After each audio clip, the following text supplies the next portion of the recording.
Should be coming up momentarily. When you're ready to go on live stream, Rick, are you going? Ready to click, yeah. Should we go for it now or wait for it? I think Flint's going right now. Okay.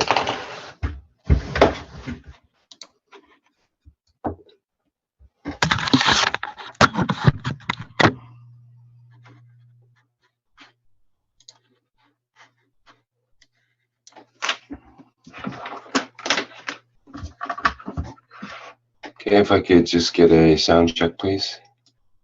Testing, testing. Thank you.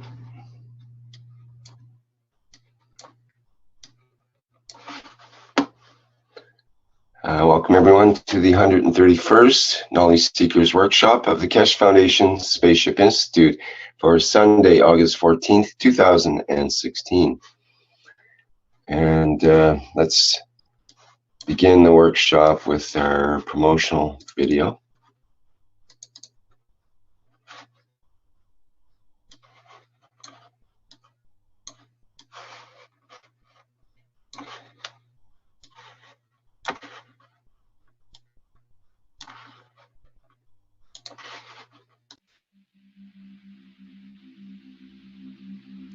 Rick, share with the Zoom, please. Thank you. Sorry.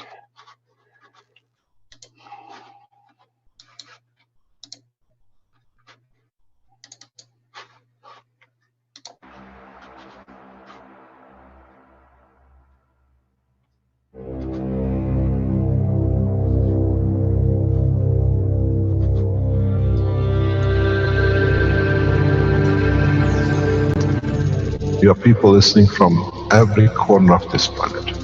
No knowledge has been dispersed so beautifully, so balanced across the planet, on this planet ever, maybe in the universe.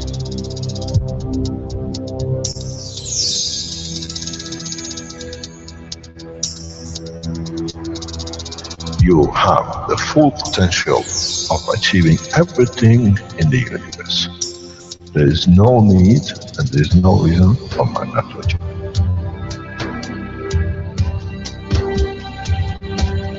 So, wherever you are, the way I taught you to make the coils double coil inside, you have continuous equal gravitational magnetic field, and if you put CO2 on it, and you put zinc on it, you have connected the emotion of the man to it on a stable condition, and you'll find out you become a very peaceful man.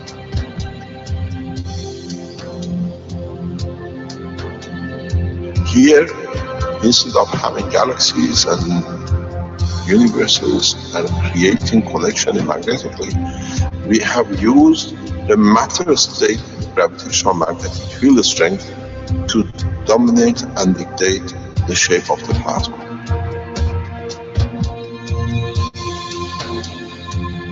The nanotechnology, the nanomaterial which you have collectively developed in different ways, by caustic, by electric currents, by whatever, fire or whatever, has that advantage that the matter, the nano and the plasma is all the same. So connection is very solid, it's very strong.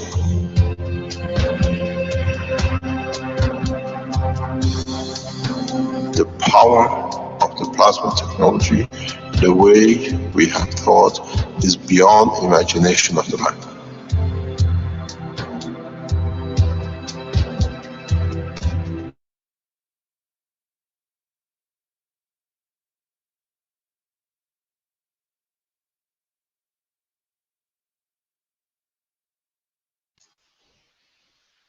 Hello? Your video stopped, Rick.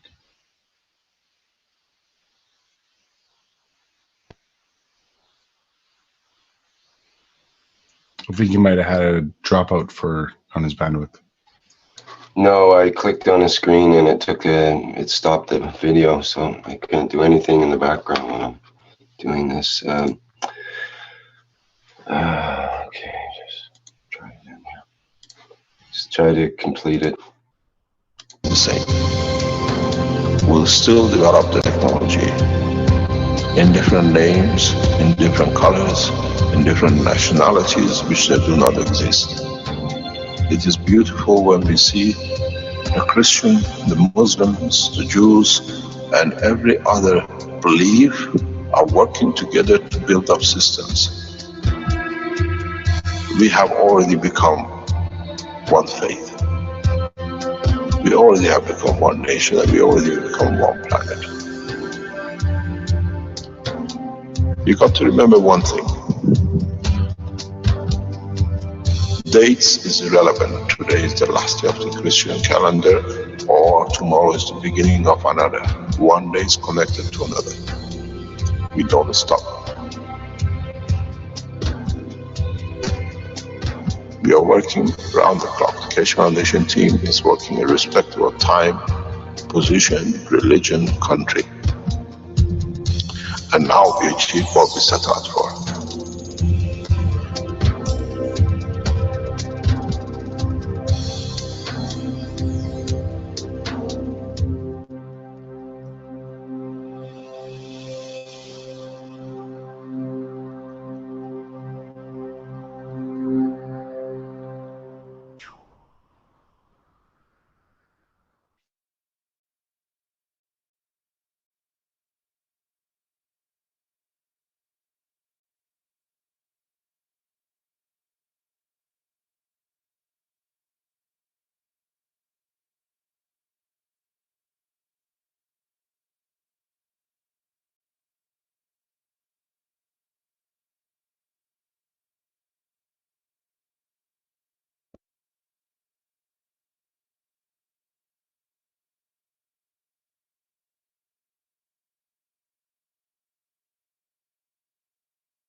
The Universal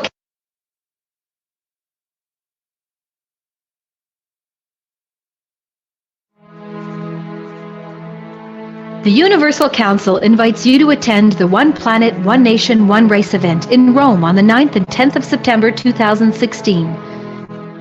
The Council looks forward to open interaction with the public at the event. Come interact with the Council in your spoken language. The Council encourages you to bring your positive suggestions and solutions to the table on how humanity can move forward as a whole towards everlasting peace.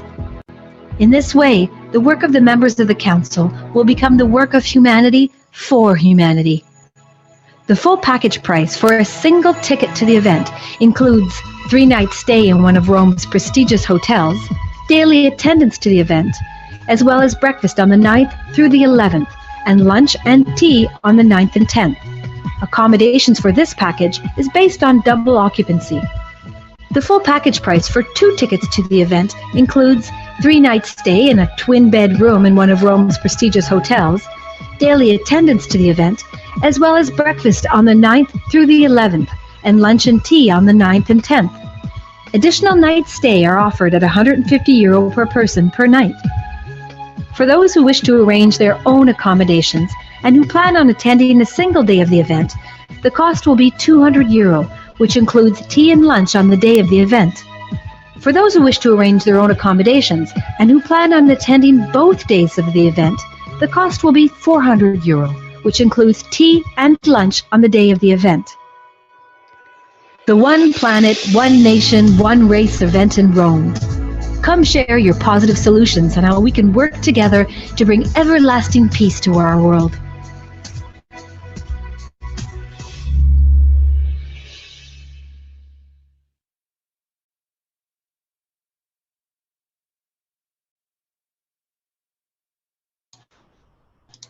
Okay, well, welcome once again, everyone, to the 131st Knowledge Seekers Workshop for Sunday, August 14th, 2016.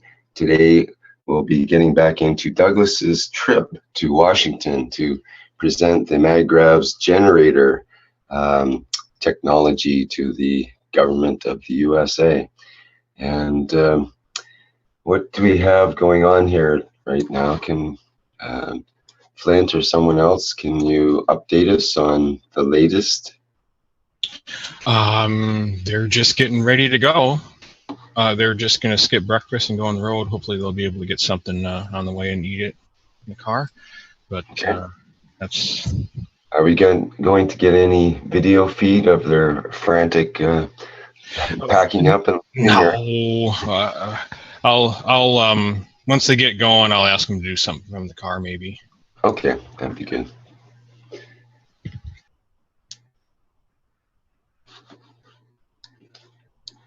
And are there more people joining them at their current location?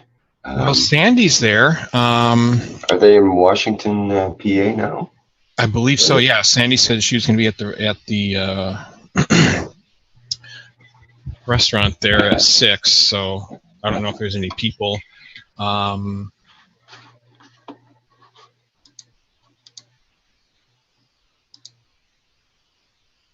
If I could get the call-in number, I'll give it to Sandy so she can at least call in, because neither of them have Sandy or her husband have a smartphone. Okay.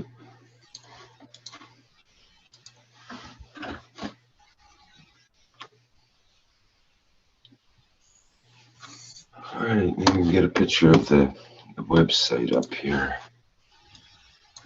I'm trying to bring Mr. Cash in. I think he's sitting. Okay. Yeah, get in, Caroline. Yeah.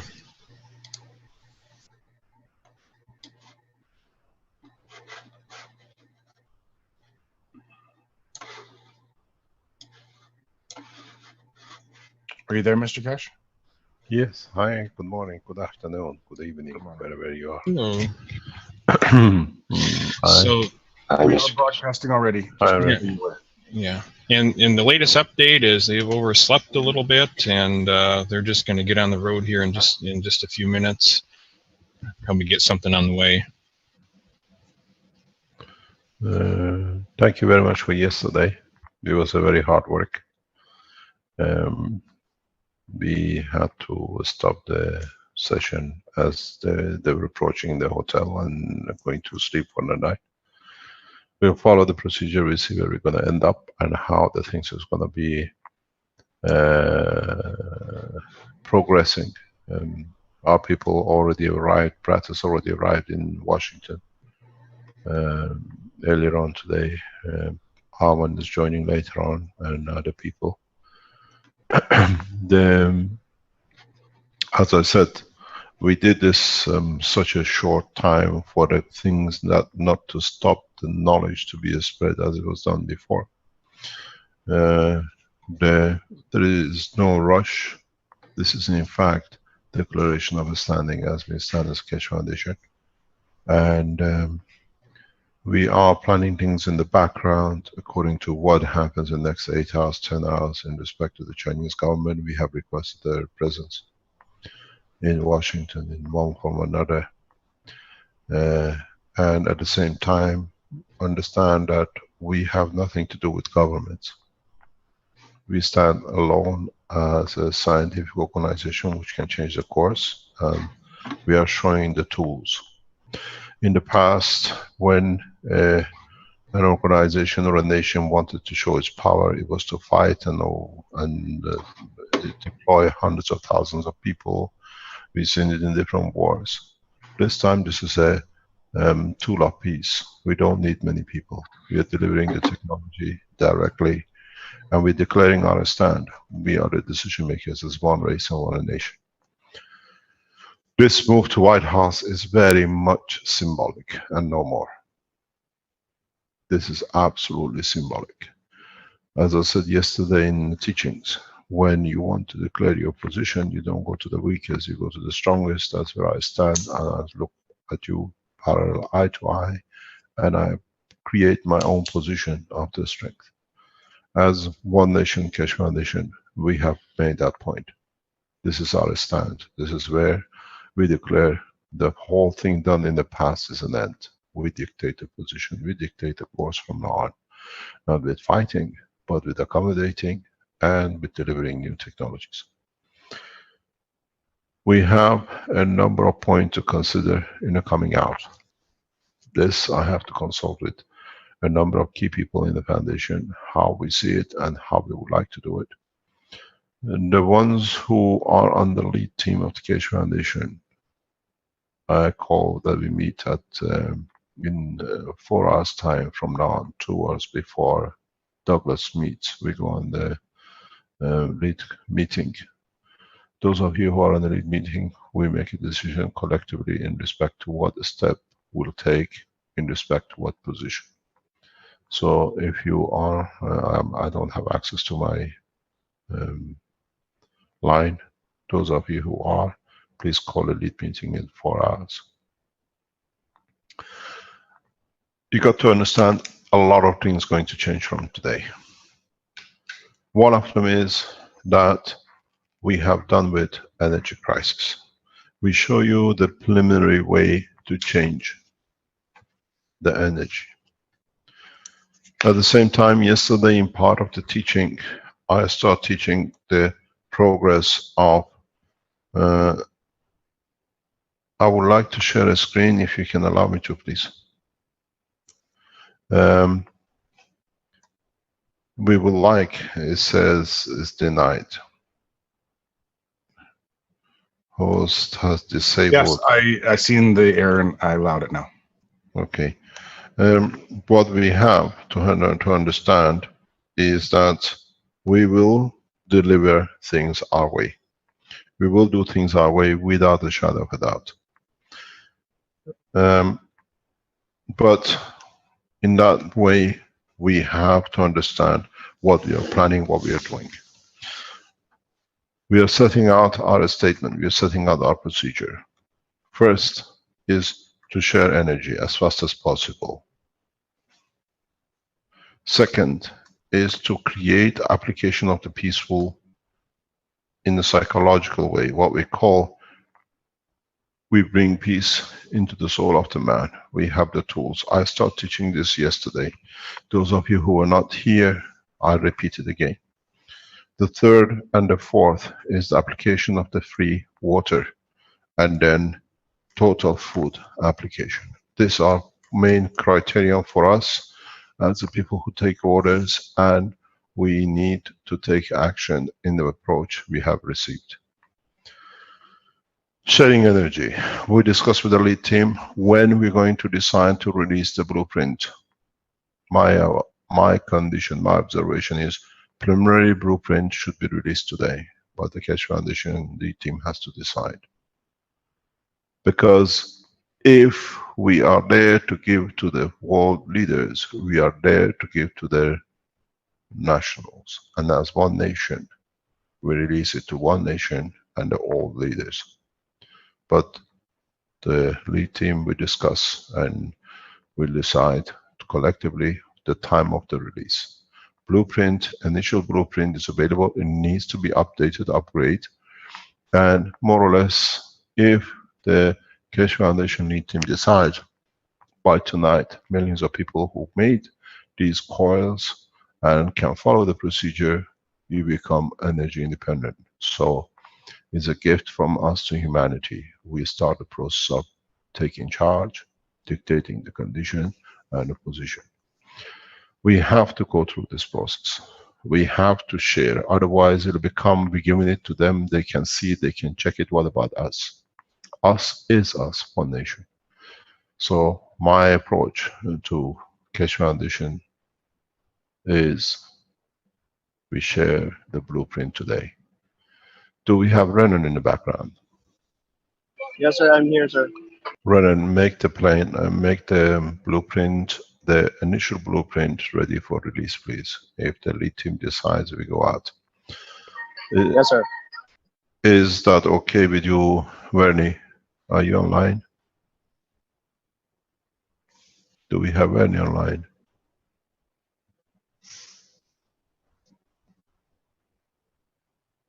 I don't see him in the list here. Is Douglas online? No, I don't see Douglas in the list either. He's probably getting ready to go. Ready to go. Okay, we discussed this in the lead time and we go ahead with it. The other hand, the most probable step, next step for us is the creation of water and food, and secondly, psychological condition to create peace. My proposal to the foundation as One Nation is that we apply the psychological change application immediately. This will give us not only to deliver the energy, but we prepare the man for its application. In the teachings of yesterday, sporadically as we came on and we went off and we came back on again, I explained how to make the change in the evolution and in a way progress of the soul of the man, the emotion of the man, and making man a peaceful man. In the brain of the man, as we have explained, you have your physical structure, physical material of the brain. Then in the center you have the emotion, and in the center of emotion you have the soul of the man. In our teachings we have explained how the brain structure from the physicality to the emotion, what material uses.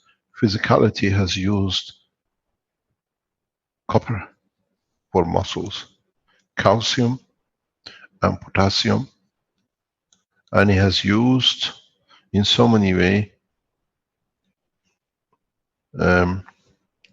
what we call iron.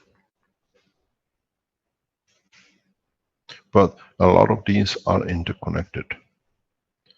On the emotion side, the man, the brain of the man has used more or less zinc for its level acceptance. This is the within a spectrum of the zinc. It works, and it works with the emotion, which the emotion interacts and dictates the physicality. But in the center of the whole structure sits the soul of the man. The soul of the man is being done with iodine, but it has to have an application on its form that it connects the soul to the emotion, emotion to physicality. And because it's so powerful itself, it can dictate the change in physicality by literally overlapping the whole lot. We have two choices. We can replicate the same thing, which means you need to build the reactors which have iron in center. They have the emotional mixture, and at the end they carry the physicality of the man. A lot of you in these teachings have followed things and went into the matter state of everything, and you started here. And you're trying to achieve reflection back into here. But because you don't have all the combination necessary in your gases and the liquids to create all the conditions balance, there is a shortcut. There is a way, but you have to understand everything you do has to be replication of the reality that you can touch the soul of the man. In the teaching yesterday, partially here and there, with the question which was raised, people said, okay, we need iodine, okay, we have this. And then we need cobalt, okay, we have cobalt. Then we have the zinc, which does not need to divide, but then we have the copper and we have the zinc, what do you call it, the iron and the rest. And with it, again, we need the cobalt. But the soul of the man on iodine level uses a gamma ray of a different strength, not necessarily the same, of cesium. And this cesium, it's important to us. It is very partially, it's a different strength. It's a strength that interacts with a heavier material than a cobalt with a lighter material. So you need to create a cobalt zinc condition equal that you can interact with the soul of the man. On the matter level, you handle the cobalt. On the transition, which is the emotion, you don't need division because it's just a line of communication. You send the information from the top decides what division is needed. Line of emotion is just a transmission line, what we call the in our technology, principle, transition, and the physicality. Principle, transition, physicality. The emotion as the transmission, part does not need to carry to divide anything, because it's just a tool of transferring, filtering strength and divisions. And in some cases, when the strength is directly equal between this and this, emotion is not used at all. That's why most of our work in our physical body does not need the emotion. We call it reflect. When we reflect, it's just we don't do. It's done automatically because the emotion is bypassed. Reflexes are interactions without the emotion, which means the soul sees its position in danger, it reacts in a physical condition to protect itself. So when you build these new plasma reactors, and if you understood how to make the materials in each section, like in the soul and the emotion, you will find you can reach the soul of every man on this planet, every creature on this planet, because all of you have one thing in common. If you facilitate in all three levels, Mr. Cohen, then you've done it. But when you're making these things, do not fall back on the what I call the matter state condition, but rely on. We have somebody in the background. I think Renan just came in. Shandor, I believe I got it muted. Oh, okay. Okay, so what we need to do is, in fact, to understand where we are. We are there again. Chandra again. Okay, so when you start making replication to do what you just what was just explained, you have to understand. You have to be able to follow it step by step. You cannot use matter state cobalt to affect the division here. You cannot use matter state cesium to affect there. What I suggested is use of parallel what we can do, we have in our possession. For the brain and the soul, use brain of animals nearest to us, but more or less it's the same. You can make caustic from it, then make the gas from it.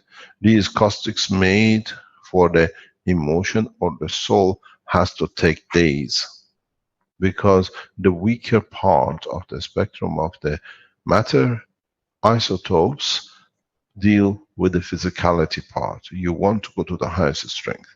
In these conditions, you achieve cesium and you achieve iodine exactly as is in the body of the man. So when you put the iodine and the cesium in the center, you achieve the true strength. Interaction is immediate. If you add your own blood into it, it means you become the dictator, that I dictate, I want to give. You cannot take, because you are not strong enough to be a taker. The body, the structure of the human body in its amino acid is very weak, so you cannot be dictated to take. So for the soul, you use that part. For the emotion, you do the same. You make zinc from the natural materials, not the solid state zinc which you all are making. You have to create a zinc which is within the spectrum of the working of the body of the man. So when you make zinc, has to be a zinc which is the characteristic of the present body of the man.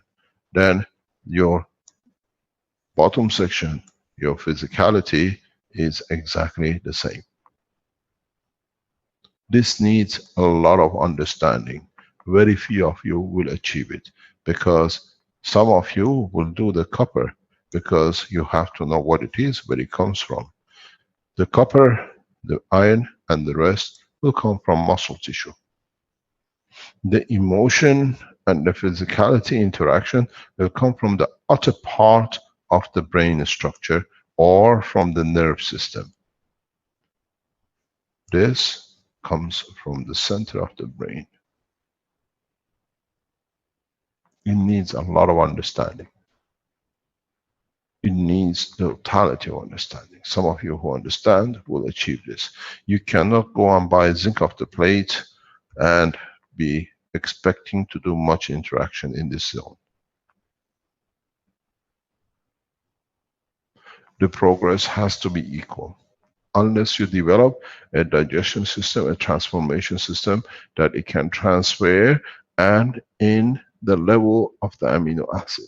Because you got to understand, for example, when it comes to the neurosystem zinc here, you have the zinc which has to cooperate with already gaseous state of the amino acid. So it's not a normal zinc of a plate, it's a converted zinc operation, the strength. But this zinc has got itself connected to the copper. It has got itself for transfer of energy connected to iron. So when you consider neurosystem, you have to consider the emotion in this respect. Here is in respect of the materials which make the body of the man.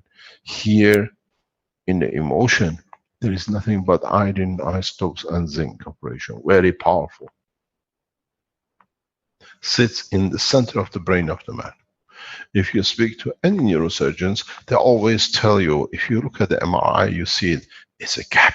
It's literally exactly how you make your center course and you see that hollow spot. Nobody understood what this hollow spot is. Now you know it's the seat of the soul of the man. So those of you who are there and understand this process and you have the time, you can build systems. And if your intention is peaceful, that means to bring balance, the rest of the humanity to your level will be done. You do it in the health system. You do this in the health system in a way that what you need to do with it is very simple. You do, let me write this here, that we can save this, we can come back to it later on. So what do you do in the system? You put your coils here, you put the man in the middle, you put another coil here. The stronger to the weaker, the gradient. And you put man in the middle. So all the elements in the body of the man becomes balanced between when these they find the balance. And that's how you get rid of diseases. You do the same with the soul of the man. You have to be made of the same, that in the center you can change, and with it you bring the emotion in balance, with it comes the physicality, and that's how we will change the position. In some random orders, you touch the soul. It's inevitable, absolutely inevitable. But if to have a full understanding, one man amongst you who understood what I wrote before can change the whole structure of the soul of all the entities on this planet. This is how the prophets of the past were designated. The soul of one man brings the physicality of the Christ. Now you learn the process. And if you are a true man of peace, and you can build the systems as I described, some of you were there, you know exactly what to do, then we have accomplished the second cycle, which is psychological peace, action for man and living it.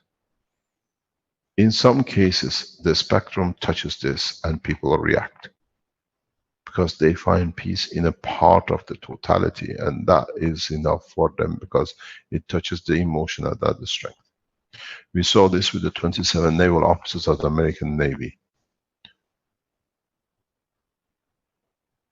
This is a psychological warfare, and Americans don't stand a chance to win. The Chinese, the Russians, and the Iranians have perfected the art better than anything else. It'll take years for the American to catch up. And in a way, we brought our power system to Washington, not to share it, but to protect the weakest on the line.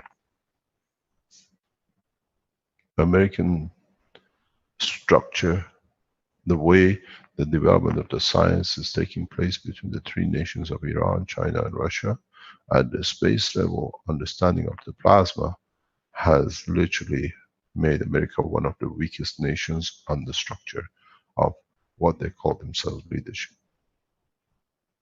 We chose coming to Washington not to share, to give, but to show the support that we stand next to the weakest, and that the rest can follow in. So if you understood the process, you have to follow this, and in a coming time, man of peace will prevail. On the other hand, no one can create war, because the minimum is the balance. And that's where we sit. For the production of the water, in the coming days, the Innovation Center in the next couple of weeks will release you technology where you can produce water. I will see to that that it's done the correct way. Those of you who understood the creation of the two bowls, which is a copy of the planet, or the structure of the soul, or the physicality, where you put gold and you collected the dust of golds here, now put water. You will have water as much as you like. This is a secret, a simple way to do it. We saw Peter placing the two balls, and he managed to create material physically here by placing the gans of gold at this position. Now put the gans of water and you shall collect water like nothing. Gold at a high friction is too high. Water, H2O, is 18, and most of this will create it.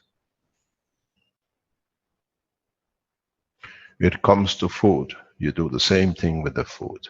You place everything which a man needs in their daily diet in a container, in the strength of the field of the gans, and you stand the man in the middle. Man will receive all the food he needs by standing within seconds. All the energy he needs to contain and sustain his life without eating a single food. Now, I told you I opened the books of the creation. Now, you have seen how simple the water, which is the essence of the life, you stand the man here and he'll drink as much water as he needs to the balance of the body and not one drop more. You want him the food, you put him in the same position.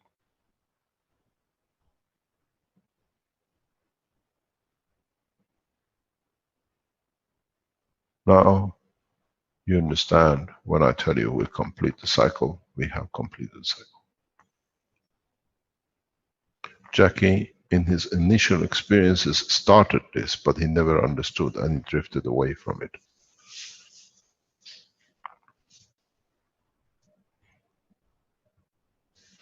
You have to realize that you got to see the totality. What works in one has to work in the other. You have the rotating balls, you put the gold, you collected gold. Now the man is the gold, and man will be satisfied with whatever he needs. If you put a drop of your own blood in this container with everything else in it, you will receive everything which fits into your structure. Your child, you change the bottle, what is amino acid, will receive the same what it needs, or you can add the blood to them, because he will receive what he needs from it, not what you have. You want to taste the orange, you will see the orange. You want to see the orange physically when you're eating it, you will receive it. So in one stroke today, we have feel the whole spectrum of the need of the man. Energy, the soul, the water, and its food. You have two choices. You can extend the energy system. This energy you create is temporary. You need what you need.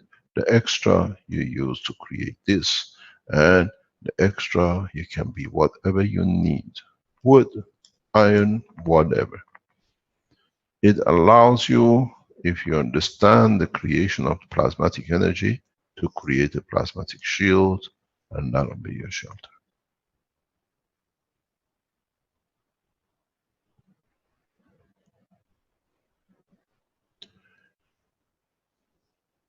Any questions?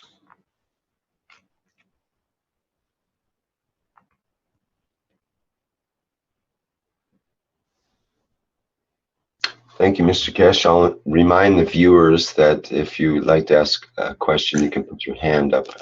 I can promote you to a panelist, where then you can use your microphone.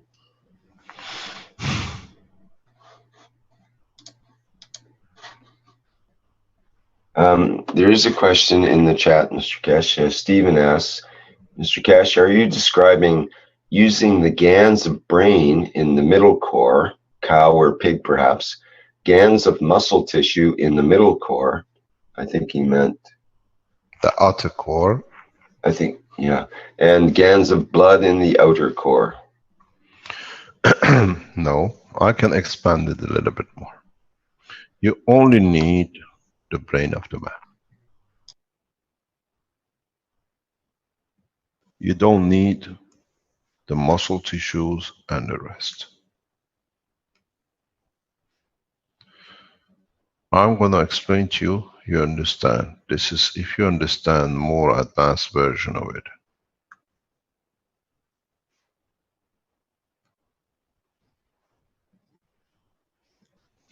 When you have the brain in your hand, the outer part of the brain, which is the parameters of your outer side of the brain, is for your physicality. Controls everything to do with your physical. So you use that part for control of the physicality, to feed the physicality. You use the middle part without the center point where the soul sits to create the GANs to control emotion and elevate the emotion. You cannot control it. You can only elevate it if you need to receive it and accept it. And you use the center of the brain for the soul of the man. This part has no physical dimension. You have to take part of the physical dimension to contain it, that you can hold it. But there is a slight problem here. You only have the fields because at the point of the death of the animal, the soul has been released. The energy of it is so much, as you've seen with the people who explain to you that the outer core explodes on a point of death. That's what happens. The plasma of the soul released immediately because it's so powerful, with the weakening in not receiving life, what we call like oxygen and blood, into the other part of the brain. They weaken, so the capsule opens and the soul departs from the physicality. This is the reason, that's why our soul cannot be contained. But if you find that center, there is this still field essence of it that you can use to replicate. This is what you need. In the recent past, and a lot of things we see, the sign of the release of the soul of the man from his physicality or animals have been shown rigorously. And that comes because the brain on the physical part and on the emotional part creates such a huge containment of the ganses of materials that it can contain the soul power. The second that any of these weakens up in number 1 or 2, the 3 has the power to break through.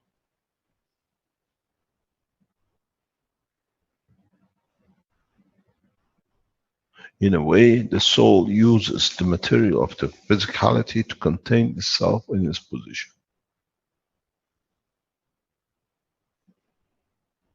So, this is what you don't need the physicality, because if you can control, if I can mark it this way that you can see it, we call soul the 1, the physicality, the emotion 2, and the 3. If you carry the emotion of the man into a space with his soul, you can create the physicality of a man to fit the environment which he arrives at. If you land on a planet which is all liquid, legs and arms are the worst thing to have. But if the soul and the emotion understand you're in a liquid condition, you need like a fin, or you need something to position yourself correctly, you shall receive, you will see yourself having wings or fins. And there are other states of the matters that man has to learn in a deep space universe that does not contain fins or lungs or legs or arms or wings. There are other methods of motion that you will come to understand.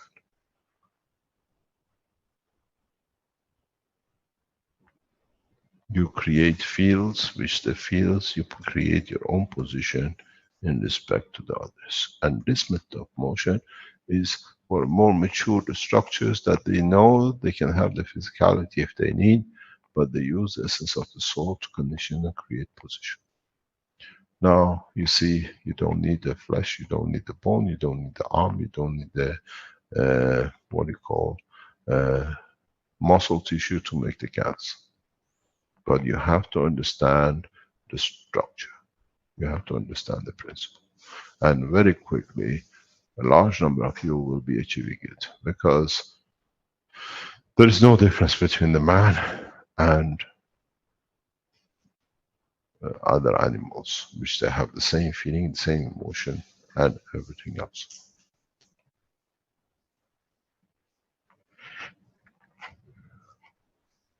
There is a way which you can do it without killing an animal, but you have to learn that yourself, because if I teach you now, I will run all of you into a lot of problems. You're not ready for it yet.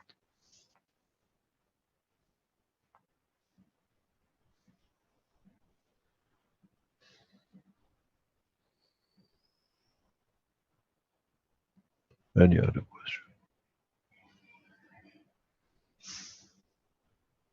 Have you heard anything from Douglas?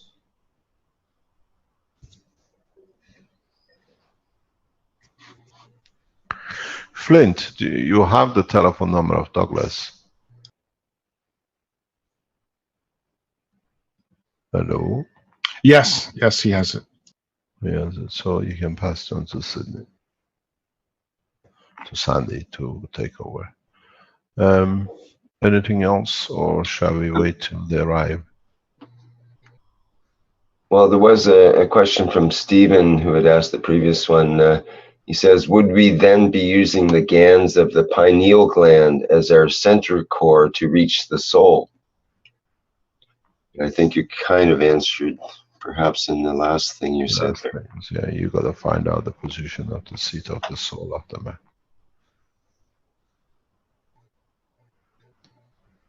In the original teaching years ago, I've explained this, that if man understands that everything sits within the center of his brain, if you understand the structure, then you'll understand exactly where to look for the soul and how you can use this property. You've got to understand, the second a life ends, doesn't matter, animal, whatever, as I explained, the soul leaves the body, because the containment is like breaking the glass and the water inside it. And because of its highest strength in order of magnitude, it elevates to a position beyond the surface of the planet. So you are not connected to the physicality of the planet, but you have a link connections to the physicality of the planet. So you're tied up to this, the point of the birth, through your soul.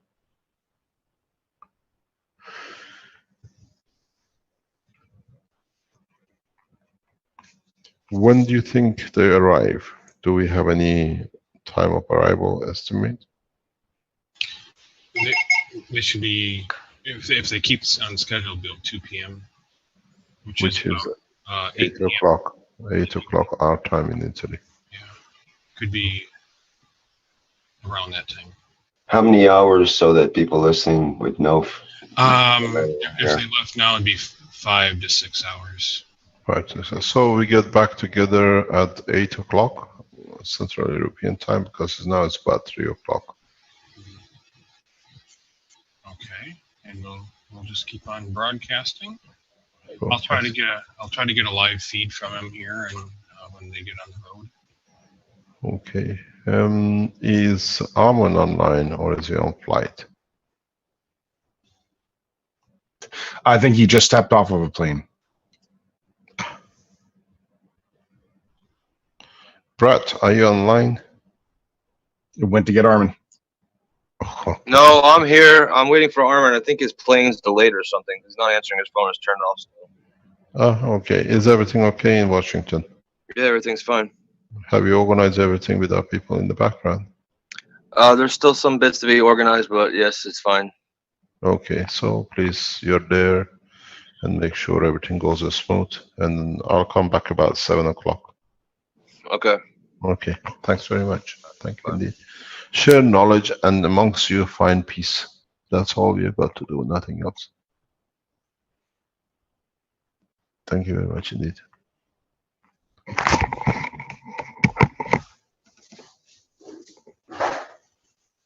Thank you, Mr. Kesh.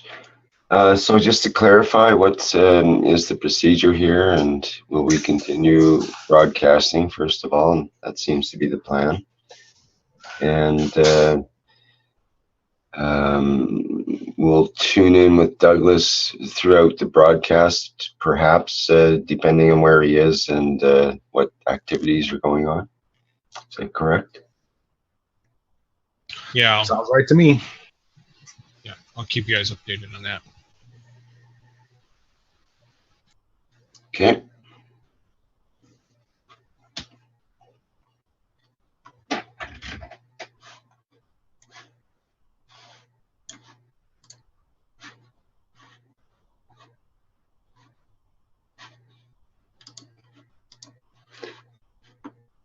Okay, are there any other questions or issues that people have to would like to bring up at this time?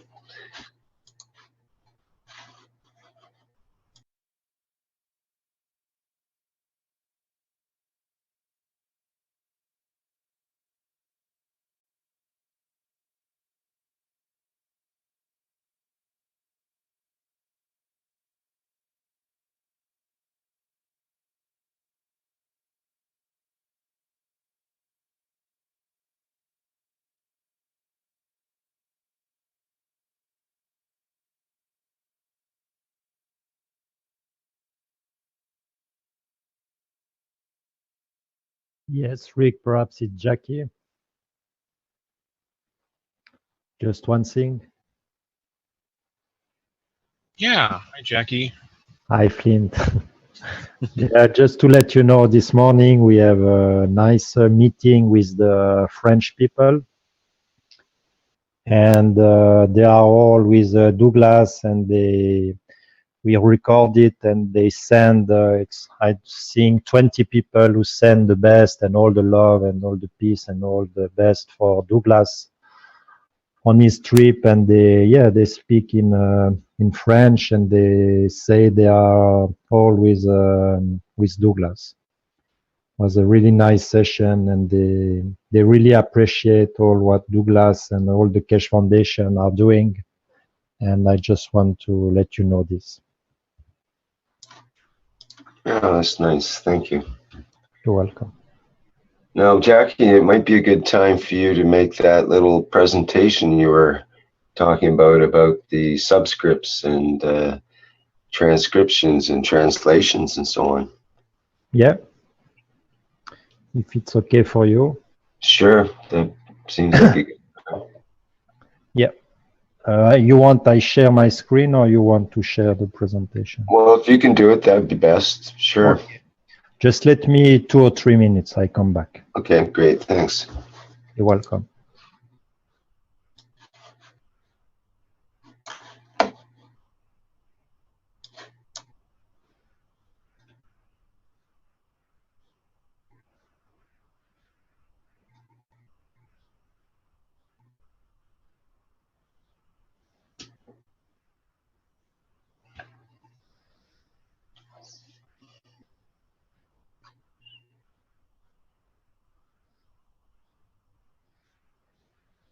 For Kevin Blundell, he asks, for those just tuning in, can you give an update on Douglas, please, and a short update on how long this broadcast has been taking place and why? Well, basically, Douglas was in Washington, PA, and they were a bit tight for time, and he's on the road, and they are on their way to the next waypoint, and he might be a bit late getting into Washington, D.C. is the way I understand it, but we're just getting updates as we go along. We plan on hearing from Douglas perhaps a few times in the next, I think it's going to be, what was it said, about another 6 hours? Was that the estimate, or was it longer than that for his trip? 5, maybe 5 to 6, somewhere near. 5 to 6 hours, okay.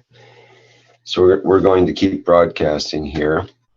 And I believe Mr. Kesh will be coming in what, another 3 or 4 hours? Is that what he said, or?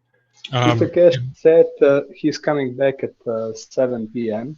Which is European time, and with Douglas we should be online at 8, if I understood correctly. So how many hours from now would that be, so people know? Mr. Kesh would be here in 4 hours. Right. Right. Yep. Okay. So it gives us an idea there. So we've got 4 hours of time to do what we wish here. So I thought it'd be good for Jackie to make his little presentation about the transcribing, translating, and subscripts. Yes, absolutely. Let's go ahead with that if there's no other pressing issues for the moment. There are some other questions we'll get back to in a few minutes here. Yeah. All right, take it away, Jackie. Okay, thank you, Rick. Just first of all, like Mr. Kesh said, the most important thing is to share the knowledge. But before sharing, the people need to understand the knowledge and have the knowledge and the understanding. And I just take a look on the speaking languages. This is from the native speaker in millions. And you can just take a look here. It's 365 million native speaker in English. So it's a lot of people who are not the native speakers in English. So it's 5.52% of the population. So it's approximately 94% who are not native speaking English. So the idea of the Kesh Foundation on the education part is to give the possibility to every people, or a maximum of people, to have the understanding, and they can reach the knowledge of the beautiful plasma technology from Mr. Kesh. And so we are working hard with a really nice team of dedicated people who start making a lot of work on the transcription and the translation. So every people on this planet, after will have access to this technology. And then when they understand in their own languages, after they can teach on their own languages for the other people on the community. And I just want to show you a little bit on what we are working right now.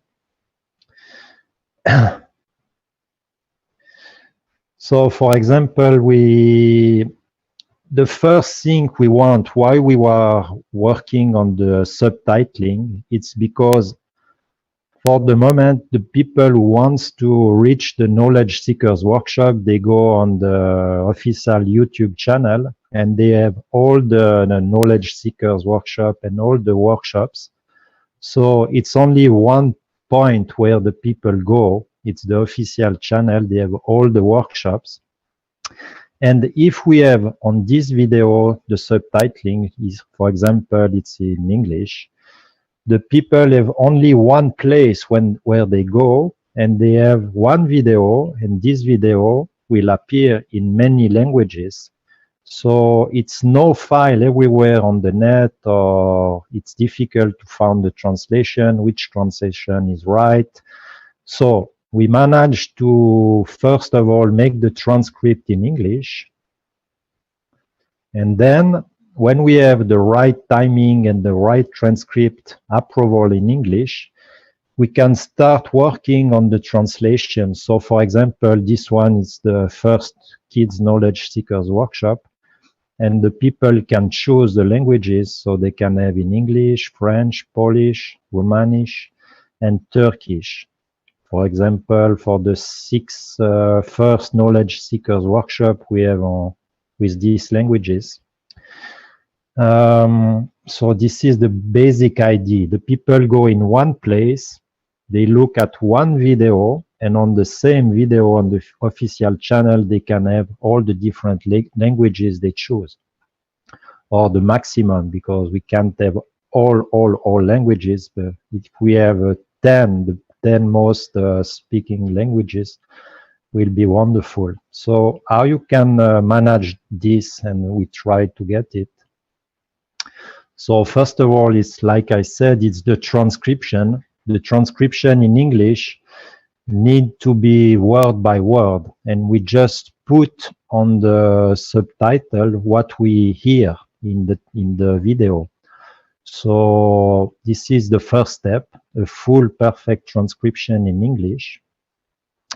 Then we need to synchronize and make the timing, because the transcription need to fit with the voice on the video. So we need to synchronize and make the timing that all the subtitles come at the right moment in the right place in the workshops.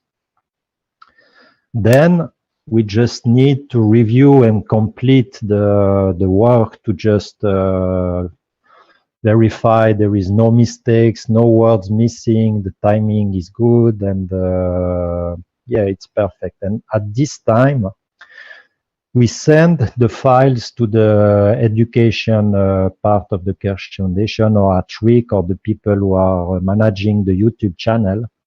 And at that point, they have the okay to publish the files on the official channel. So at this point, the English is ready. And we say to the other people, okay, now you can start the translation. And they have the timing and the synchronization, it's already done. They just copy the same timing and they translate phrase by phrase the same as the English, and they don't need to focus on the timing, because the timing is already done with the English version. So they just focus on the translation. After it's the same, it's a reviewing and completion of the translation. And at that point, the responsible for the languages send the file to the official Keshet channel, and they upload only one click, and they upload the subtitles for the different languages. Why it's so important, another point of view regarding the transcription, it's because when we have the transcription, and we have the timing of everything we speaking or spoken in in the video.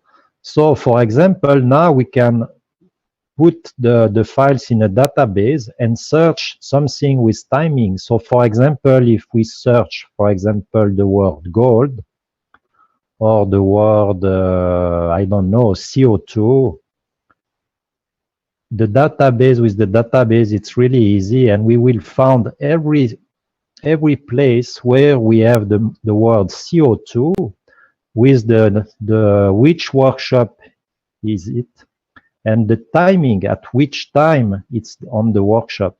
So it will be really easy to make some compilation from different subjects. So for the education part, will be really helpful to start making some compilation of some parts that we are interested.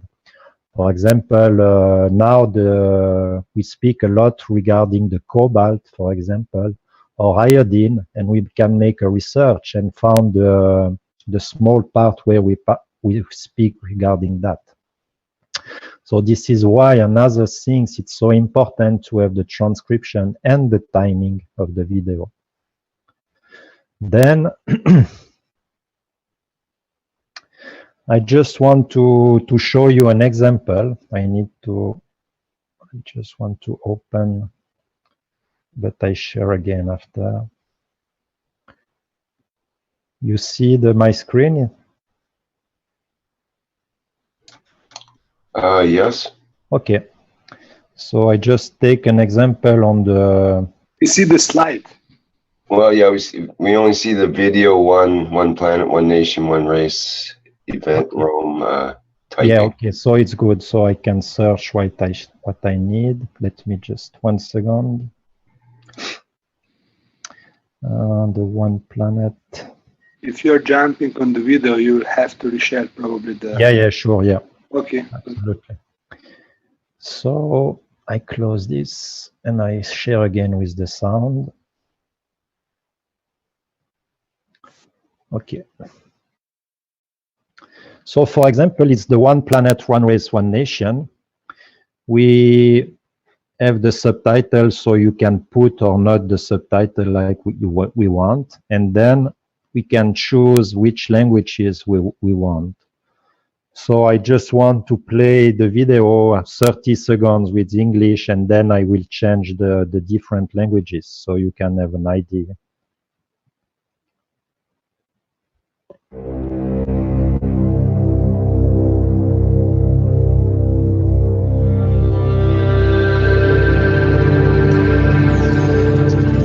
Your people listening of this knowledge has been dispersed so beautifully, so balanced across the planet, not this planet ever, maybe in the universe.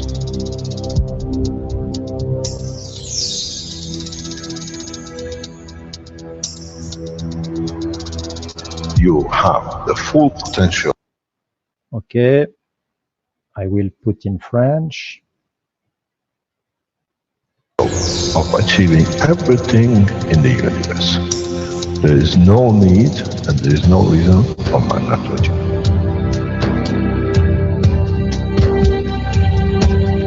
So, wherever you are, the way I taught you to make the coils double coil inside, you have continuous equal gravitational magnetic field. Okay. In Polish. And if you put CO2 on it, and you put zinc on it, you have connected the emotion of the man to it on a stable condition, and you'll find out you become a very peaceful man.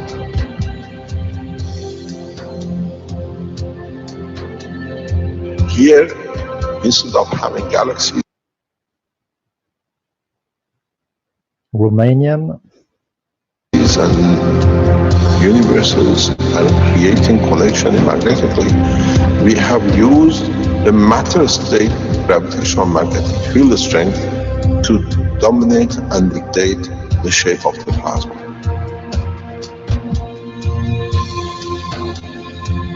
The nanotechnology, the nanomaterial which you have collectively developed in different... Okay, at the end, the Turkish. Ways by caustic, by electric currents, by whatever, fire or whatever, has that advantage that the matter, the nano, and the plasma is all the same. So connection is very solid. It's very strong.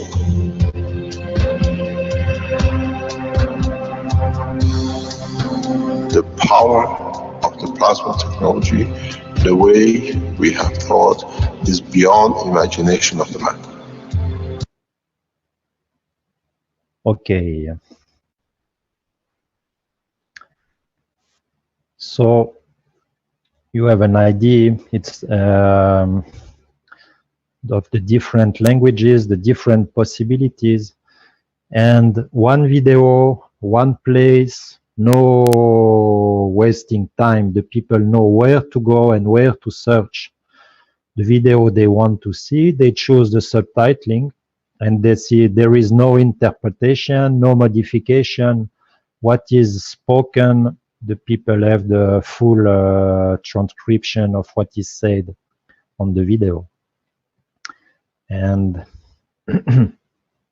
I just want to make a big thanks to Yvonne, who is make a lot of transcription in English, Umut for the Turkish, Powell and his team on the Polish side, Monique for the French, Kate, it's Romanian, Meli French, Martin French, Jamila French, Miriam French, Jean-Claude French, Richard make all the languages, Emre, it's for the Turkish, Radu in for the Romanian, Igrid in German, Evan Chen make some start for the Chinese, One Way for the Spanish, and a lot of other people that I forget the name, but they start to be really active. And yeah, all of the people we forgot. And for the moment, for making all these kind of things, we are using a free soft on the internet, directly connected on the internet. It's Amara, so everybody can make collaboration, make some part of the transcription or the translation. And we manage the files, we manage the different people working, we know where we are. And with that way, we are just trying to don't waste the time of the people, because sometimes they make some translation and they never see the translation. It's some workshop, we found 5, 6, 7, 8 transcription, because 7 or 8 people have make exactly the same work. So we just try to be a little bit more efficient, because we have so much work to do with the, like if you take a look on the 2 last weeks, it's so important. It's, I don't know, 5 or 6 or 7 different workshops for 3-4 hours. So we have a lot of to do. And so with a little bit of organization, collaboration, we will have some beautiful results. I can just show you one other things. So Jackie, just to clarify, are you the one that's responsible for pulling all the transcriptions and translations together? And are you the central person that's organizing all the other people? Yeah, I'm not the responsible, because I take this in charge and I try to do my best to manage this, you know, and to coordinate. But I have an answer for you. Mm-hmm. Yes, if there is nobody else, Jackie is. Pardon me, say again. Yeah, I said if there is nobody else, Jackie is responsible. He's just humble now. You know. I know well, that the thing is, this is the thing though, Stanley, right? That I'm speaking. Yes, Stanley speaking. Yes. Yeah. The thing about this is I've seen this happen half a dozen times already. That we get all excited about doing the transcriptions and translations, but there's no one central figure, or that one central figure gets overwhelmed, and then that's why we end up with 6, 7, 8 transcriptions. No, I know, but I can tell you this way, Rick. KFSI education, Jackie is part of it, you are part of it, so the effort that is coming out from KFSI education is the one that should give some results with guarantee. I know people are trying all around the world, we are happy for that, but if maybe now with this presentation they will be listening more and actually working on subtitles, because we have a lot of free text around, and these free text we tried to use, we couldn't, because either transcription was not correct, it was too many corrections to be done, and then we found out that actually if we are doing it from scratch, we are faster. And then a lot of strange formats, people are putting some snapshots inside and stuff. We can't stop them doing that, but what we are trying to encourage everyone is thinking about the model that was now presented by Jackie, and you were presenting this in the past. We believe that only subtitles are something what we can then review and even calculate the checksum if needed, so that the people, when they are downloading, they know exactly what version they have. Yes, and then the people that like to flourish to make a more involved thing with pictures and all that can use those basic subscripts into a transcript, and then they can doll it up and make it as nice as they like. Correct. And they actually take verified text and then they add something to it. We are not stopping the creativity, but what we would like to do now is actually to get them coordinated, those that would like to volunteer, and to get out some good results, verified results, so that the people can rely on. If they are going to the Keshe Foundation Spaceship Institute YouTube channel, this is an official channel, if they select any of the subtitles there, they should be sure that the subtitles were verified by somebody, and these subtitles are actually giving the correct info. Yes, exactly. This is the problem, because we were reviewing some transcripts which can be found on the internet, and they found out that sometimes people, because they're not native English speakers, they wrote down in the way that can be understood totally wrong. Exactly. Sometimes it's exactly the opposite meaning of what Mr. Keshe is trying to get across. And we never want to split Mr. Keshe, his video from and his audio from the text. We would like people to see the original, how he moves, how he draws, what he says, and then even if one word is wrong, we know how this is in movies which are subtitled, you still know what is the meaning, because you are actually participating in the context. If this out of the context is there on some pages with some snapshots, you can get totally wrong imagination. It's like reading a book and everybody has different picture about it. Yeah, well put, Stanley. That's right. And I've always thought that's been so important, this aspect of getting the subscripts done. And I've seen all the transcriptions that were done and the hard work that people do and so on. But the fact that it hasn't been attached to the actual YouTube video so that other people can enjoy it with the video. And it's a lot of work to take a transcription and make it into the subscripts. It's much, much easier to do the subscripts first and then do the transcription out of that.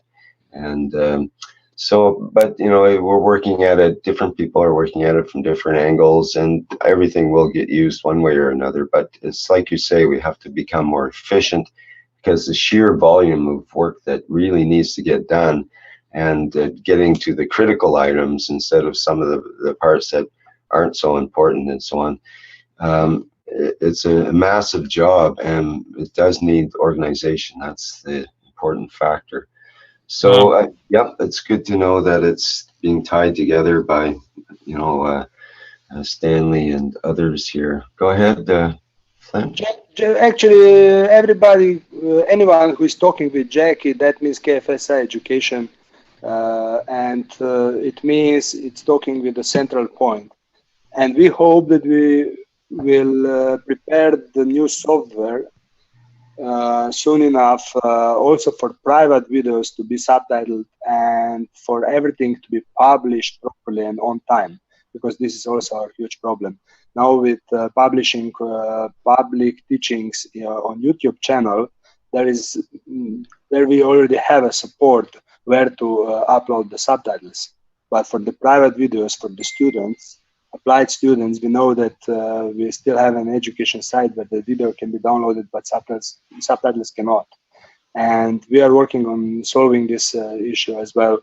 And then this solver should also take care of coordination part, which is now on some spreadsheets on different portals. Of course, this is not the best way to do the things, but you started this initiative, I know, long ago, and Jack is now continuing this, trying to get this coordination into the one central point, a spreadsheet where you have all the videos identified in unique way, and then in the columns right to that first column for each language who is responsible for to deliver the subtitles and so on. Yeah, it's pretty much a full-time job every day for someone to keep track of all that, and we will have to expand the team, but until we show some results, we just can't ask for the funds. We need to do something at the beginning, and then I believe that we will find everything, people and funds, and also solve the answer. Good work, guys. I'm really glad to hear that there's been some a lot of attention put on that. Sorry, Flint, I think you want to say something there. Is there an email address people can email to apply? Exactly. Or to or set one up? Just call it subtitling at cashfoundation.org or whatever. We didn't prepare extra address. Everything goes to education. Education, okay. Yeah, spaceshipinstitute.org, but at the moment, this is the thing, because already there's probably half a dozen people in the chats that are saying, well, I can do translations, and who do I talk to? I would say if they send the email to Jackie@spaceshipinstitute.org and in CC education@spaceshipinstitute.org, this should be enough for the moment, because it will go directly to the point where the info can be sorted out. When Jackie will no longer be able to deal with everything, we will expand the team, but then later maybe we will create another address, the central one. Now we are still in transition. We don't have, if we would have now one single website where all the software would be ready, we would point all the people there. But at the moment, like I said, to Jackie and education, that's enough. Yes. Okay. Well, we'll see how it goes. It's encouraging that we're working on it. It gets very complex. I just want to show you so you have an idea on where we are, For example, here for the kids workshop, the 22 are already subtitled in English. Editing and timing, we have finished the 6 first, so we are working on. For French, we are on the 19th, and the other languages, we are moving well. And then we are starting now with the Knowledge Seekers Workshop, and we are working on the most recent. So the 125, it's ready, editing, perfect, ready for publishing and translation. The 26 is quite finished. The 23, it's more than 2 hours. The 29, it's quite finished too. So we are working well, and this is some beautiful people who are for the moment working on that, and yeah, it's really good to see the people, all the people working together. And as a subnote there, Jackie, if you have a workshop that's partially done, like sometimes it's good to get the important part. It might be a half hour or something in the middle of the workshop that's really the important part. We can still upload that, and they can be subtitles will show up, and as long as the timings are there. Yeah. So keep that in mind too. We could have temporary uploads of some of those things. Absolutely. Yes, we are avoiding doing that now because it's hard to deal you need to write down everything, like what is partially uploaded, what is not, to deal with all these statuses on each video. But yes, idea is well, otherwise it could easily take a year or two before we actually see it uploaded, and that's what's happened before. Lots of things have already been, ready to go.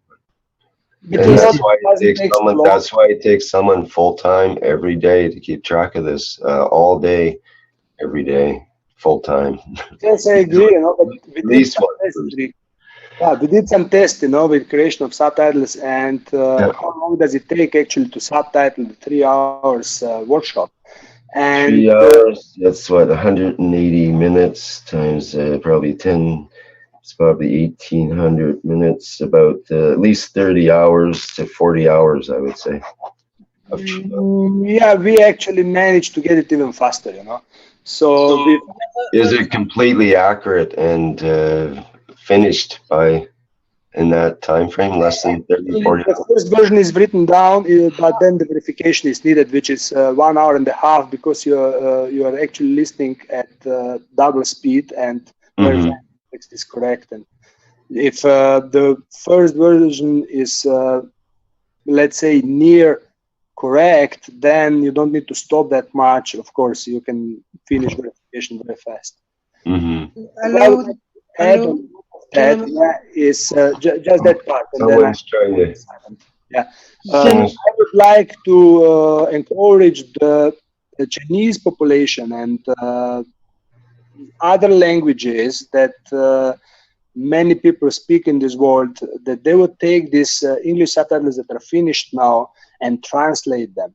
What we would like to see, at least 5 public teachings which are translated in many languages, that we can have this as a reference, that people can see how does it look like when you have a public teaching, you get the English subtitles, and then it's translated to 20 or more languages, and that means you can reach millions and millions of people with one public teaching.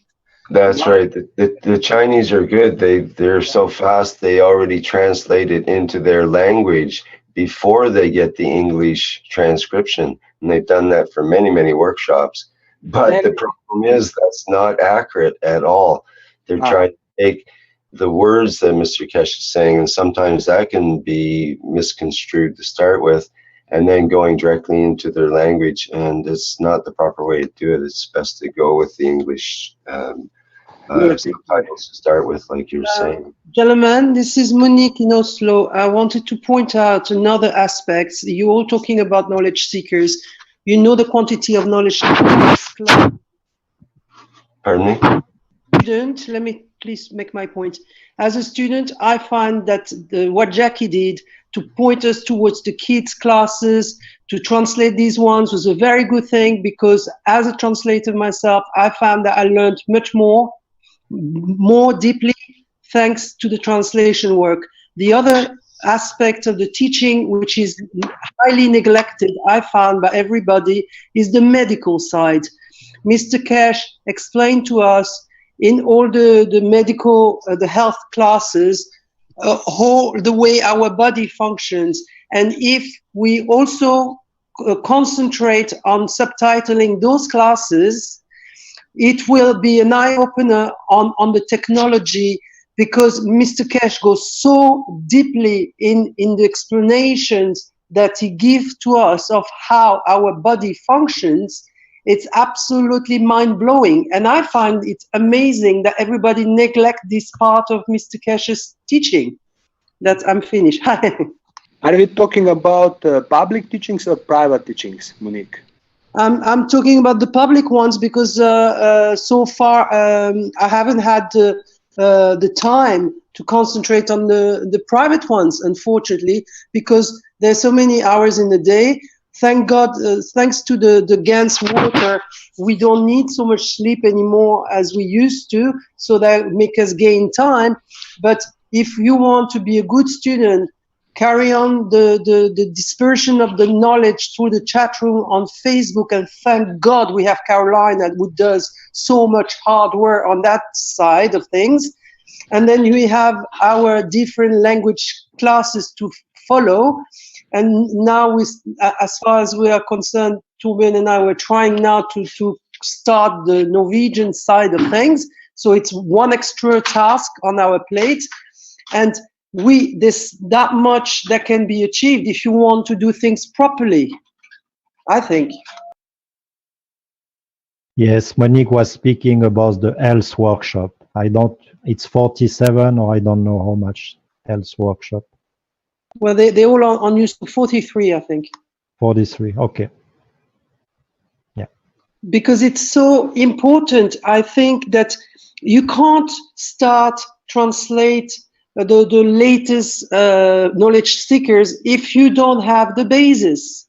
And the basis are acquired with the kids workshops that we translated with Jackie, and it's also I am the health classes as well.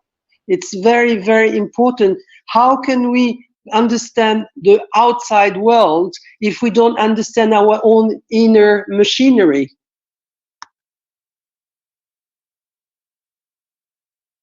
You just need to find people also for the. You're talking probably of about those old health workshops that were done together. Yes. Yeah. Everything is waiting in the queue. More people interested to do the subtitles, more people qualified. Let's say if we get some people that are actually doctors or studied the medical part, that they can understand better the English words about used by Mr. Cash and Elia. But the classes are very, very clear. I'm sorry to contradict you on that subject, because I am not a medical student. Okay, I've got doctors and nurses within my family. That's the problem, Monique. I don't understand where the problem is. It's just that the subtitles are not done yet. Yes, that's what I'm saying. I think that we should concentrate on find somebody you know that can do that. We just need that. This is the thing. Wait a minute. Calm down, everybody. This is exactly the issue that I worry about, that we need lots of people to work on this. It's a huge, huge job, and it does have to be prioritized, and there has to be one person that's organizing it. Otherwise, if 10 people try to organize it, then we'll have 10 transcriptions of exactly the same thing once again, because it's so big and so spread out. But Jackie has a very good centralized system. The Amara system is very clear and easy to handle. Mm-hmm. Jackie, can you put the spreadsheet back on? Because we touched this subject many times, but I believe that the first step for this course is very simple. All the health workshops that you are talking about just needs to get into this first column. And then if people will say, I will take this one, I will take this one, I'll take this one, Jackie will reply and say, this one is already taken, can you take this one? And that's it. And once we have names next to the health workshops, which Jackie can put now in the next half an hour into this spreadsheet, we already have first step for coordination needed. Do you agree? But that's exactly what Jackie is doing, and he's doing an excellent work of it. It's just like what I'm saying is that, number one, we need more people. And number two, I wish every single day would have 7 days within the time at our disposal, because it's such a wonderful task to do. But we have our lives, we have our families, we have the foundation we have to work with, study with, and it's 24/7. And it's mind-blowing that there are not more people who are willing to help with the translation, because there are lots, Monique, there's lots and lots and lots of people willing to help. There's no shortage of people willing to help. This is the thing. This is the thing for several years now. There's been literally, I've seen hundreds and hundreds of people willing to help, many of them very well qualified and with the time to do it. But I haven't seen someone in the central place able to organize all those diverse people with all their little idiosyncrasies, because believe me, it is like rounding up cats. It is not so easy as a spreadsheet and just plugging in people, because people are all different, especially transcribers. Some of them have very specific ways they have to use their software, and they can't use their spreadsheets and so on. Anyway, it gets complicated, and somebody has to be there full-time every day, 24/7, 7 days a week, just doing that job of organizing the transcribers and translators and so on and so forth. Jackie's there, but I don't know if he's able to do that, you know, all the time. He's got many other, he's running workshops, he's doing all this other stuff. And I know Stanley's got many other jobs that he has to do and so on. Maybe we can pull it together with a team of people, but there still has to be a central figure. I was doing that for a couple of years. That's what I started. My first job with the Keshe Foundation was just volunteering, putting all my time every day, every spare minute into transcribing to get those initial English transcriptions on the first videos that Mr. Keshe was putting out. And I thought that was the most important job in the world, but I became involved in hosting and so on, and that became more important. And then I can no longer type because my back and neck muscles are seized up, and I can't even approach doing that job. But there has to be someone that's able to maintain all the spreadsheets and the communications with literally dozens and dozens of people simultaneously every day that are reporting in that they, you know, only have done partial things, or they can no longer continue for personal reasons and so on and so forth. It's managing a large group of people, and it's getting better and better with the software, and the YouTube now is much easier to work with than the Amara and all that. And I know we'll continue to increase our efficiencies and really pound at this. This is becoming more and more important as we go along. But it is a huge job, and I can sense your frustration in it. You know, we got to focus on the health ones. Well, someone else is thinking, no, we should be focusing on the latest workshop and just getting that one out as soon as possible. That's the latest information. Someone else, it'll be the kids workshops, because they are incredible. To me, the kids workshops were the most potent and had the most critical information in them, are the ones that affected me the most, actually. And the health ones, like you say, there's incredible detailed specific information about the human body and so on that we need to get down in black and white so people can actually see the words that are being talked about and understand them.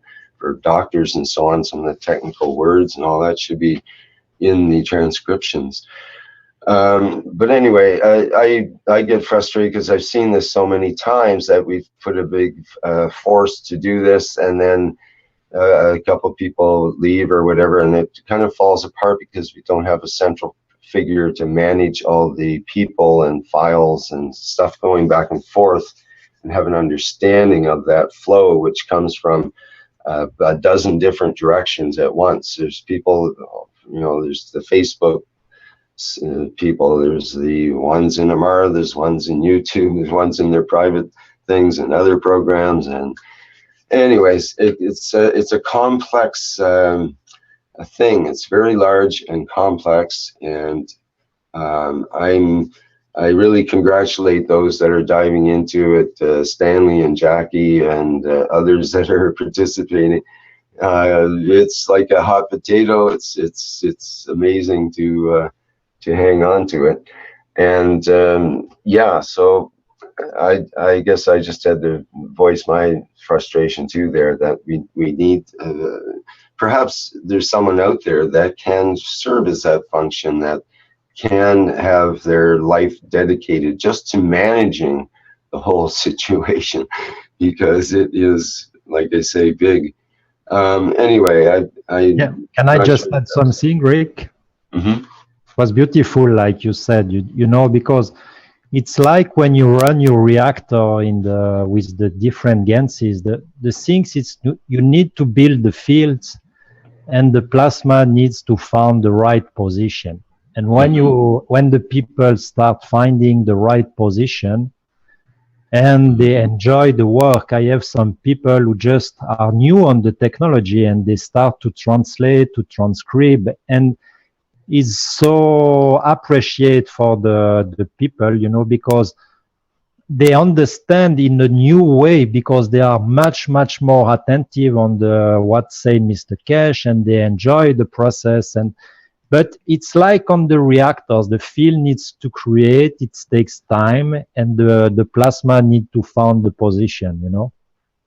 But that's right. But the thing that's why I get excited about it in the way that I would like to see it managed, because I've seen many people that were really excited and really wanted to do this work and did do it and got into it, and they found out that someone else had already done the 80 hours of work that they put into it, and because it wasn't managed, the situation wasn't managed, and the duplication, and that can crush somebody. Or the fact that the file didn't get used for 8 months and just got left somewhere because it got forgotten and didn't get applied to the actual video, because that's what the people work their heart out for, is to get that file in as soon as possible and get it onto the video and so on. And if that flow stops, like, you know, the file's sitting there now ready for the workshop, but it's not, no one sent it to me to put on the workshop, or I don't know, anyone else put it on the workshop. We have to get it on as soon as possible, and part of that is organizing it and getting the flow happening and so on. So I don't want to see people crushed again. I've seen dozens of people actually in these groups really get enthusiastic, but then get not so enthusiastic when I know they don't get appreciated. Most transcribers, all they ask for is just a little bit of recognition, just to say, thank you, we really needed that, thanks so much for putting that hard work in. And that's all they need. But if they don't get that recognition, and it's just like, oh, whoops, I forgot about that file for the last 8 months, and geez, you know, we didn't put it up, well, that can be devastating to them. So that's why they have to be treated very sort of delicately, each one individually, their needs met, and in a way that a manager manages, you know, in a large company, the different needs of each individual and their group and so on. They have to sort of baby them along in a way, but they're so dedicated and do that. It's such hard work. It's hard on your body. It's grueling at times and so on. But you do get a joy. It's a certain kind of real joy of being a good wordsmith and making sure that the words actually fit what is being said. It seems like a simple thing. You just write down what's being said, but it is not simple. Did he really say this or that? And you go back over and over and over to make sure that you're accurate and clear, and it's the right information for people and not the meaning twisted and so on. It's so important to get that, especially that first English transcription down, and you know, it's once that's done, it's basically done forever. It is, you know, locked in at that point with all the timings and so on, and it's a joy to behold when you can read the actual words in the videos, and you get such a greater understanding. Yep, for sure. Yeah, it's exactly that. I have the same feeling as you. You know, when you look again the workshop and you look at the subtitles and the timing is perfect, the words are perfect, you are so happy, and you just realize that you make something, you make a gift for the eternity, you know, because if you do one time a good job, this Knowledge Seekers Workshop or Health Workshop or Kids Workshop or whatever workshop will never change. It will stay for the eternity. Yes, that's right. Absolutely. And you put your fingerprint on this wonderful gift for humanity, and it's an incredible feeling for your plasma, you know. Well, that's true. That's true, because there's a certain timing that you put in with all the punctuation and the right words in the right place, the right order, and so on. Sometimes you have to fiddle a little with it because Mr. Kesh will trip over a couple of words or something, but it's a craft. It's a certain kind of crafting and a certain kind of pride that you put into your work as a transcriber. Absolutely. And there's also the differences, as I put in writing in the chat, is like me as a French person, bilingual, English language is so much more concise than French, for example. So it's very, very difficult to put in 43 letters, which were easy in English to do, in the same meaning in French. It's just so infuriating because I say, isn't there a synonymous which is shorter? All right, guys, we're here. We're in the parking lot. Got live for you if you're ready. Ah, hey. Oh, okay. Hey, Doug. We're all out here now. We'll get back to that later, Jackie, on the transcribing. Sure, no problem. Thanks. Thank you so much. Yeah, you're welcome. I know this last. You see all the games on there. That's what that is. CH3 all over the.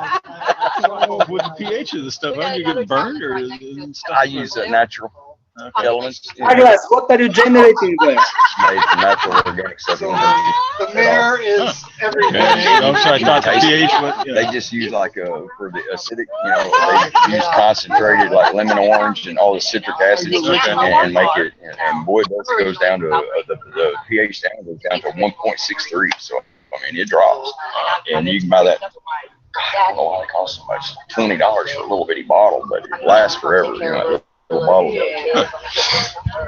Can you hear us? Is everybody here? Or do you want me to get the other camera on, Rick? Can you like wipe off the camera? You got some smudges or something? Yeah, that's what I say. I'll plug in the other camera. That's my Microsoft Windows Defender. That's my masking tape. No wonder he couldn't see. Thought the rain had hit. Oh, let me get the extension too. Hey, is that? Hey, how do you like that shirt? Show this. Hey, lovely. Hey. We got Excellent. just something we threw together about 5 o'clock this morning. Yeah, that looks that's fantastic. Really nice. Excellent. Well, you can't hear this very well at all, but yeah, I know, and it's as loud as it'll go up. That's the worst thing about the Toshiba computer that I found out is they're. And well, since you're stopped there, you can pick up some USB speakers that plug into the USB port. Yeah, well, I was going to last night in there at the dollar store because I had found them that thing for $3. And,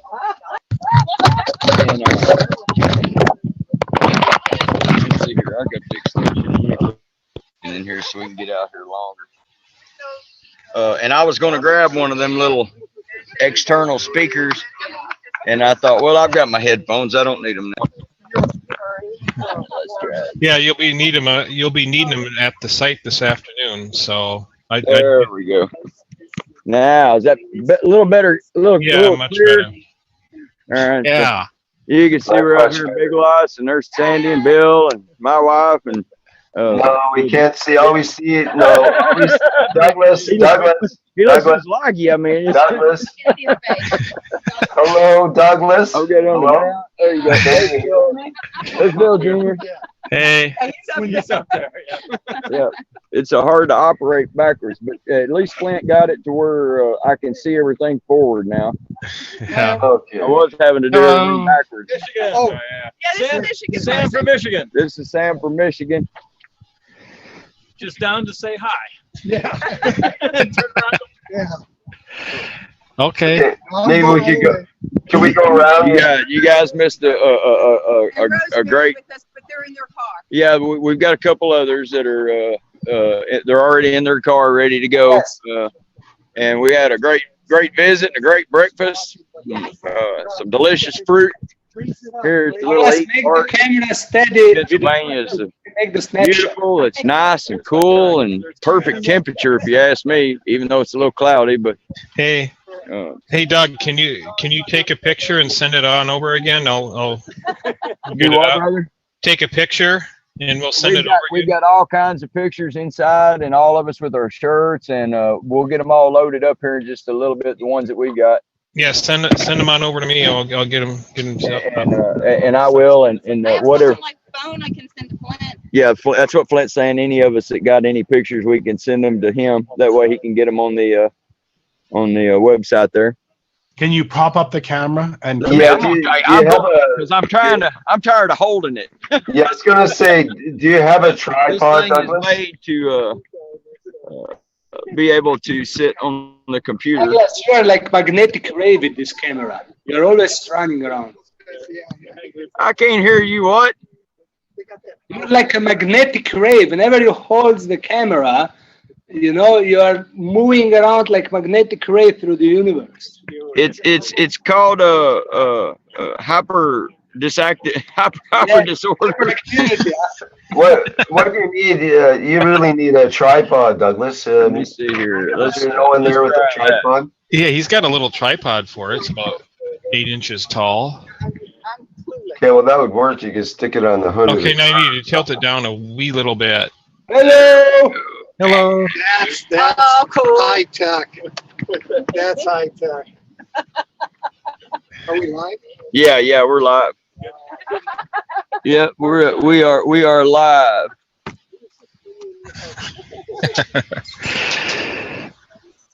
Yeah, we are officially live here. Okay. No run back with the Yeah. Do what? Ah, no, they go. No, they went to the right. I thought to make the. Yeah. Yeah, if you guys all in here. Yeah, if I you think. Get all in the screen there, we'll do a. Okay, that's better. Stanley, get on to me about my camera operational skills. Okay, don't around Sandy because there is the right spot that you can see. No, they won't. They can't see you, Sandy. Hey, go to. They can't see Sandy. Not Sandy, it's another lady. Present. Okay, go together. Come on, next to this car. Sandy's helping others to,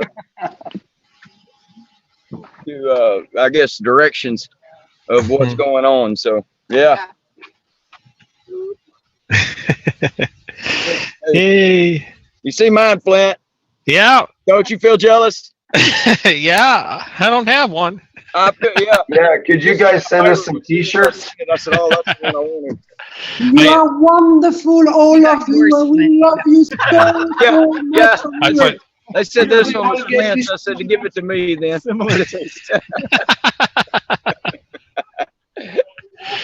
Yeah, all these graphics. On our love. Surf on our love, all of you. Just surf on our love.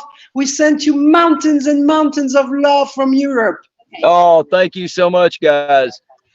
Thank you so much. Yeah. Amazing, everybody. All these graphics will be. My wife's sending pictures to you now, Flint. So okay. It's gonna be sending them on her phone though. So okay.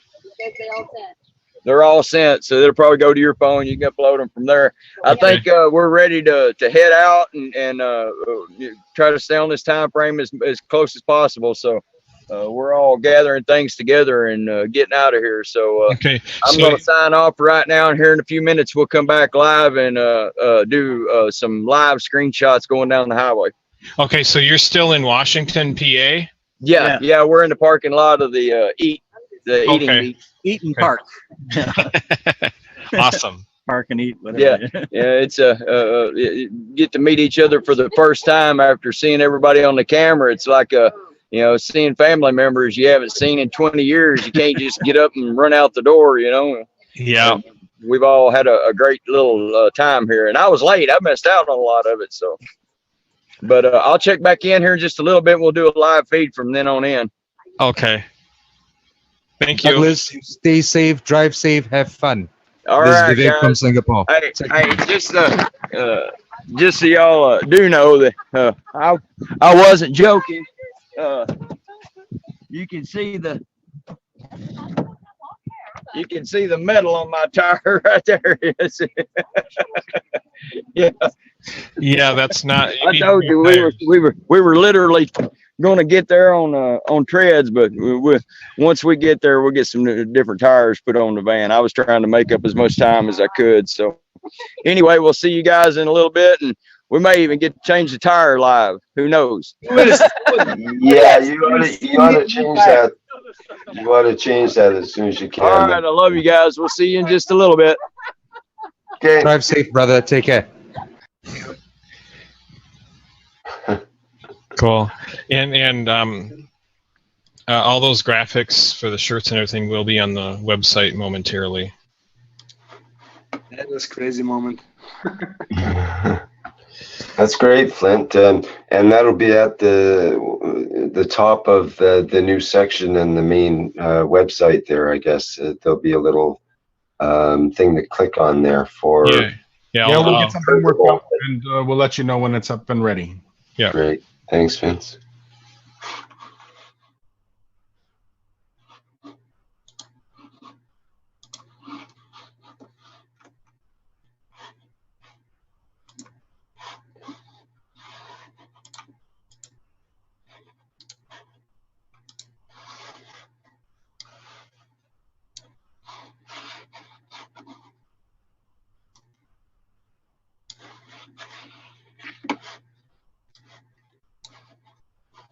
Well, we were discussing earlier, unless there's any questions, or let's have a look at maybe first at the questions and comments and so on here, if there's anything in particular.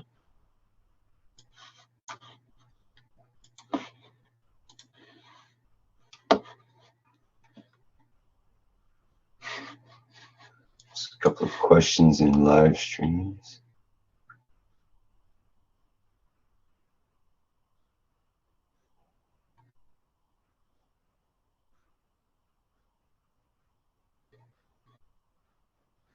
There is a Mary that says, if there's a lull in the conversation while we await Douglas's arrival, is it possible to replay Mr. Kesh's teachings of a few minutes ago? If you want to replay the video, you can scroll back in live stream or in YouTube as well, I believe, to listen to anywhere up to, I think it's 4 hours of video before the live portion. So yes, you can still do that yourself. We don't have to replay it again. Good point. Thanks, Vince.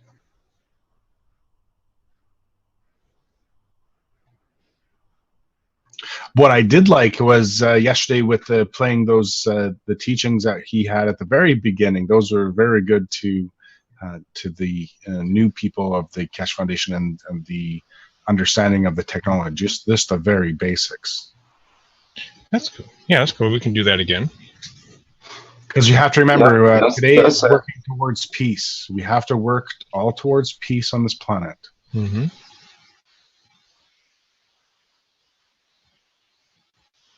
Absolutely. Those first videos of Mr. Keshe, like we were talking about transcribing, those are the ones that I spent time transcribing originally to get the English done for the videos, because I found it kind of frustrating to just listen to the words. I do much better seeing the words while I'm listening to it.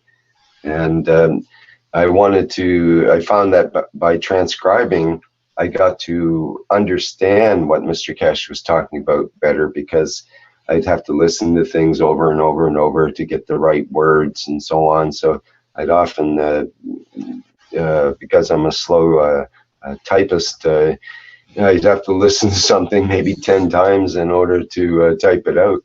So it ended up, because I was a slow typist, it was good for listening to what Mr. Keshe was saying, because I got to listen to it many times. And recommend anybody that if you want to learn more, doing transcribing is a great way to do that.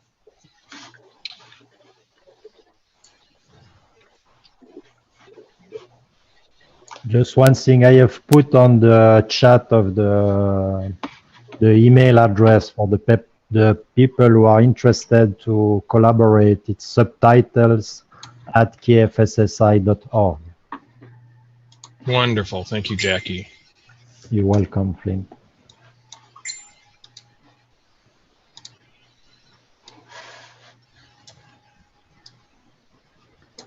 Excellent. That's good. I'll put it up in the live stream here too, so people can see it.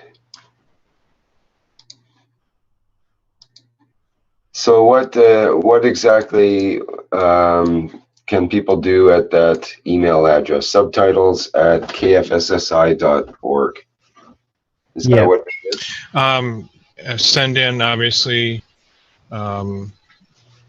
your name and which languages you will be transcribing or translating to, or if it's just English, that's fine. It's a lot of different ways that we need a lot different kind of people. For the example, it's the people who are really, really good in English. We need for the transcription, the correction of the English files. If people are really good on typing, it will be really helpful to type really fast the English. Then it's every people on the different languages. And this email address will to be used at the beginning to contact me or Stanley or the education part. And so we can try to get in contact with you, we speak, and then we can apply as volunteer, and then we reach you. Then you can send the files to this address, and we will let you know all the best. And I'm adding also the subtitles menu to kfssi.org. Soon it will appear in next minutes. On the kfssi.org website, which is primarily for KFSI education. This is the point where the students can apply for a study as well.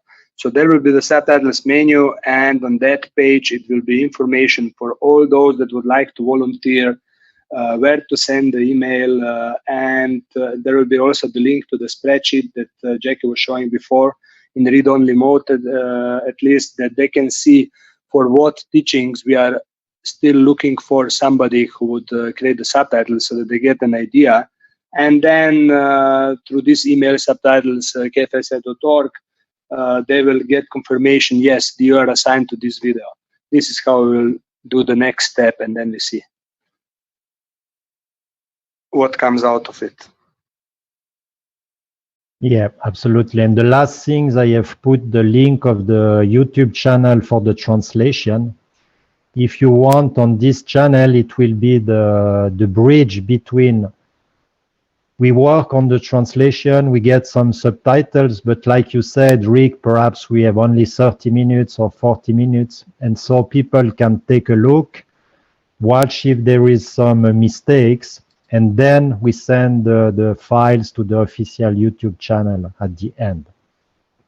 So this is the channel for the translation. You want to pause the video because the sound's coming through. With the council in your yeah. language.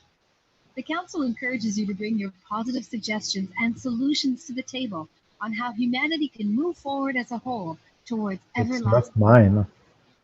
Yeah. Okay. That was yours, Flint. And so people can just have a look. I just want to show you so you have an idea. Let me 1 second.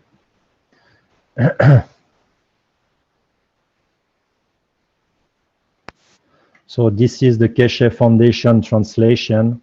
For example, you have the Kids Workshop, the Knowledge Seekers Workshop, all the videos. If we take one is ready, it's the 125 in English.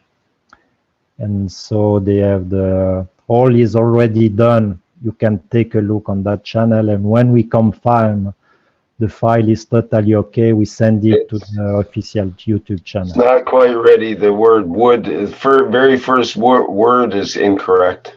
Yeah. I will to say to Ivan, you know, Ivan is the best corrector. Okay. You missed the point. Really listen. The New Dawn, Africa's Meteoric Rise and Spaceship Technology Conference, October 17th through 19th, 2016 in Ghana. Yeah, okay. Keshe Foundation. It's some mistakes, you know, and so we can take a look. The people can say, hey, look, it's a mistakes here.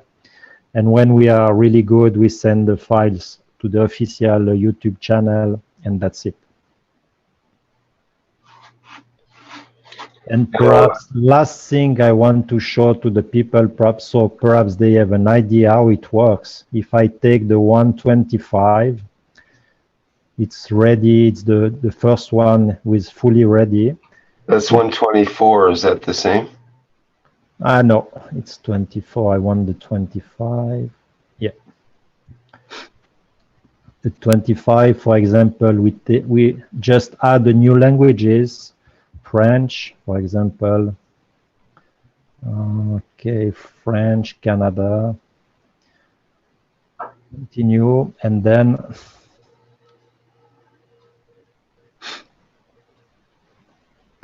so at the left you have the English version. So Keshe en collaboration, etc. I translate this phrase. The timing is already done. I take the next phrase.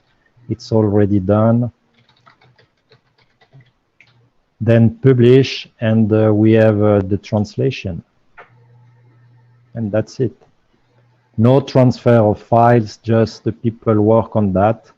No timing problem. And but for this, we need to have the perfect transcript in English and the timing synchronization top.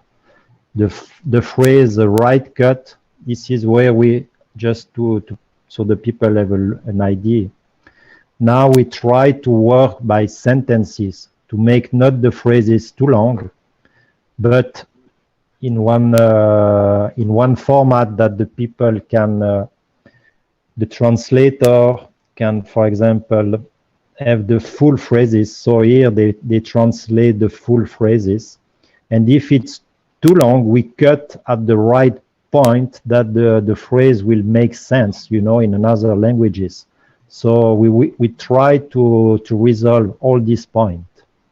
But it's like Rick saying, it's a lot of work, and we need a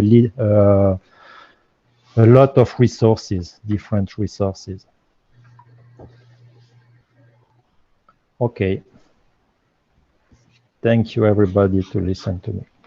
And just to remind people, this is in what's called Amara, A-M-A-R-A, which is the transcribing and translating free application that people want to participate. That's a great way to get involved with the Keshe Foundation and to help out. Exactly. So who wants to do the 19.5 hours from yesterday? Oh, we are quite finished. I suggest to cut out the Mr. Keshe's part into the separate video file, and that one will do the subtitles and translations, because that needs to go around first. What do you say? Yeah, absolutely. You know, that part that he was teaching, it's very crucial, and if we can create a separate video file for that one, and then the subtitles, and publish this, that would be probably first priority. And the 19 hours can wait. Yeah. Yeah. Absolutely. I did take some notes of times yesterday that the important parts are in, so I can work on cutting that out too. You already knew what is waiting for you. We can still put the we can still put the transcription, or sorry, the subtitles on the original longer video as well, just by uploading the file with the correct timings on it. It doesn't have to have the subscripts for the whole 20 some odd hours or whatever. Right. But just for that part, that would be handy for people. Yeah, so the full file's there, and you just have to skip ahead to the right part or something. Yeah. Once it's done, you just do the right offset and that's it, right?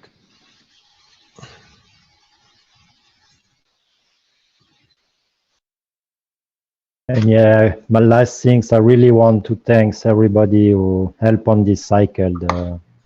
There is a lot of beautiful people working so hard and giving so much time to spread this knowledge. And I really, really, really want to thank everybody. Thank you so much.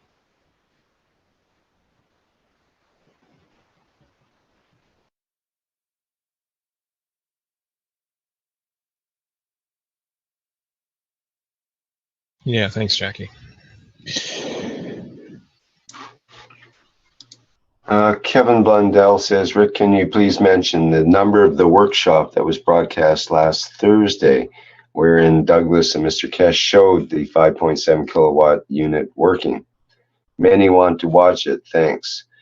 Well, Kevin, there's actually, well, first of all, what was the number of that workshop? Is that 128 on Thursday? Do you want to play them both? Do we have them both? We can play them both? Well, wait a minute. Many people want to watch it. Well, we should give the link, first of all, to the YouTube video of the unit working, which we now have, and which is the latest video. But Douglas and Mr. Kesh were talking about it in the workshop. That was the 128th workshop on Thursday, or was it 129th? I think I'll have to check, actually. So far, so long ago, I can't remember. 29, I think it was. Let me just confirm. No, it's the 28th. We have the picture of class. Right. Okay. If that was the 128th, then people could look at the 128th Knowledge Seekers Workshop to get that information. But also, we showed the video in the last workshop, in the 130th. If people can find where we actually showed it out of the 20 some odd hours. So I have the what I should do is give people the link for the new video that I just put up yesterday, and they can see the unit in action there as a good place to refer people to. It's only a few minutes long as opposed to hours. Yeah, the last link is your test of grid. The last link, YouTube.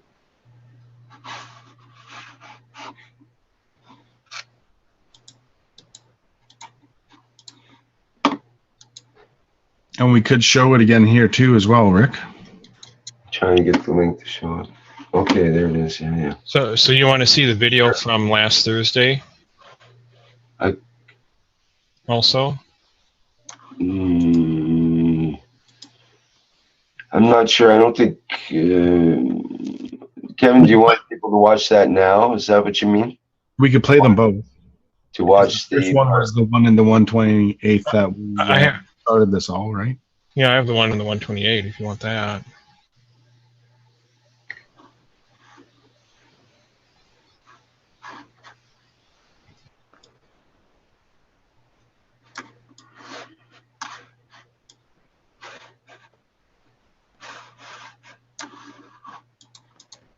The people can do a live transcription of the test of grid V212.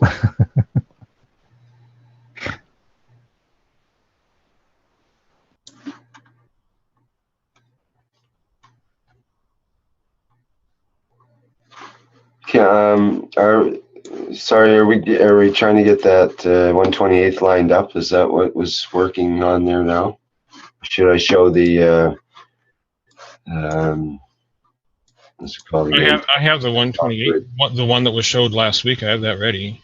You have the excerpt out of it for that shows the unit working, you mean? Yeah. Well, I guess we could play that. Well, no. Kevin says just as I thought. No, it's just for their information. He just needs to refer to that. Okay. If we had the time in the video when it started, that would be useful. Or what would be best is the link with the time in it. You know, you can get the YouTube video and include the time for the start time in the link. If we could get that lined up, that would be best. Give that to Kevin so that his people can refer. Just click on the link, go directly to that part in the video. And then we can also have a look at the test off-grid video. Maybe we can play that now. I'm thinking.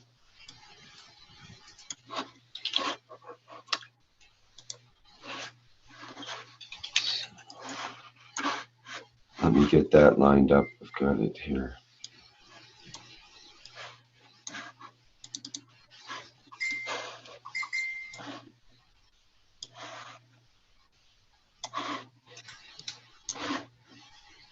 Okay.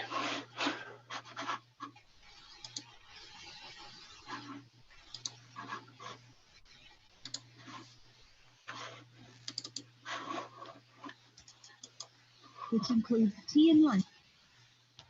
Okay, I'm going to play the video now. I think I'm getting background feedback from someone. I'm muting that Chinese one. Sorry. I guess part of it was from you too, Flynn. All right, good. Sorry, go ahead.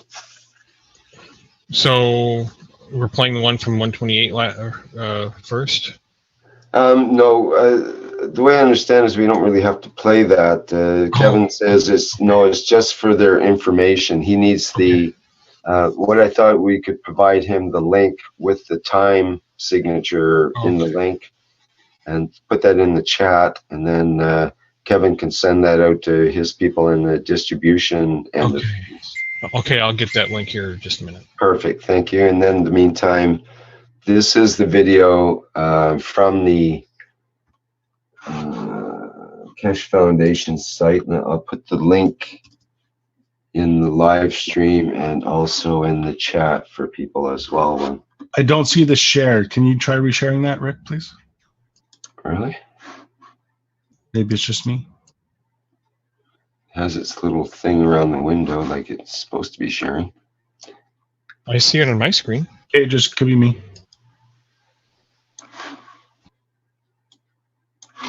That's working here. I haven't started it yet. It's just a picture at this point, but just wanted to put it in the chat.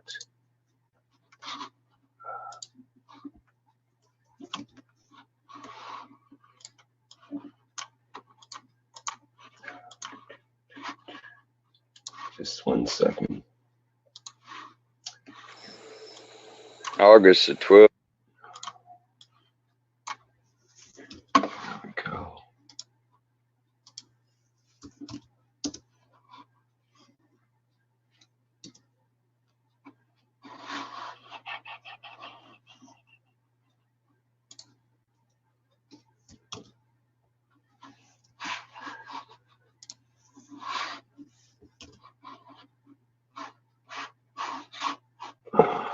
Just give me a minute here. I just wanted to make sure that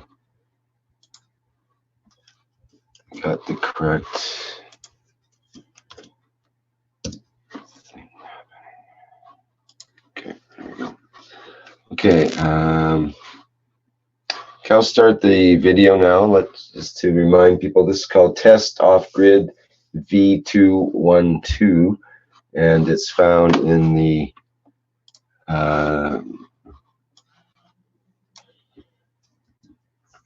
YouTube. I'll put the YouTube in the live stream, the address up sort of at the top of the screen here, so everyone can get it from YouTube. Okay, I'll start the video. August the 12th, 2016. This is my MyGrav power generation off-grid set. And as you can see, my wire coming from my capacitor here of this refrigerator leads into the load. of the capacitors that go through the mag grab and come back out into the strip here. And, the ground ties from the strip. Ground ties right there and goes over here to an earth ground right there. Now then they turn the other compressor on.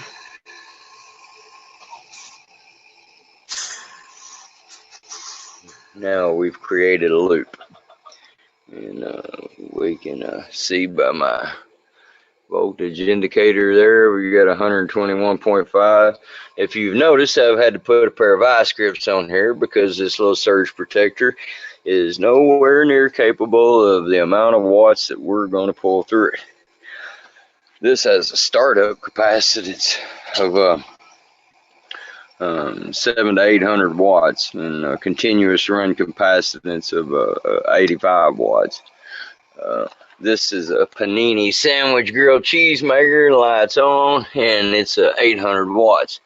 This, as you can see, is a 1500 watt fan force heater, and we're gonna turn it on all the way up to 1500, and you can see she's blowing, and it's hot.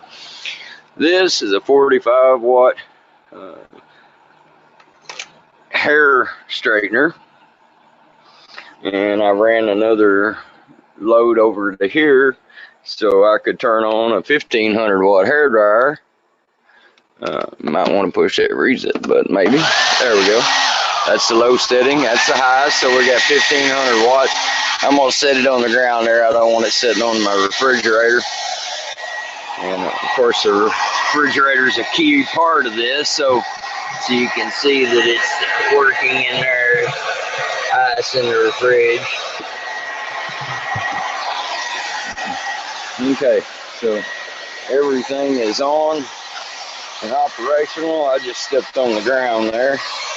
And we'll go ahead and turn on these fluorescents too. Forgot about those. And we'll get some thermal readings here for you. Show you that everything's working.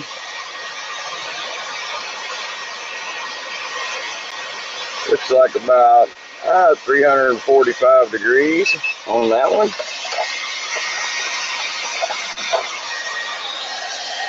Now let's see what the heater's putting out. We gotta clear it. And then we'll go back to this over here. 241. And of course the mag grab coils. The bottom coil is, oh, sorry about that. The bottom coil, try and keep it on there. 116, 111. The middle coil, 96, 95. Oh, and of course the top coil looks like bouncing back and forth. We're going to say 115. We got right here 87 degrees in that. Right there.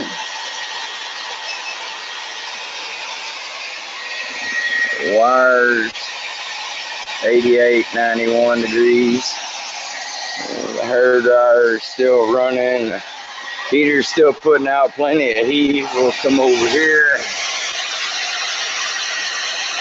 See what the hair dryer is putting out. Hot enough for me. 171 degrees there. So everything seems to be fully functional in operation. Like I said, we use the capacitor startup run cap, and it starts the system.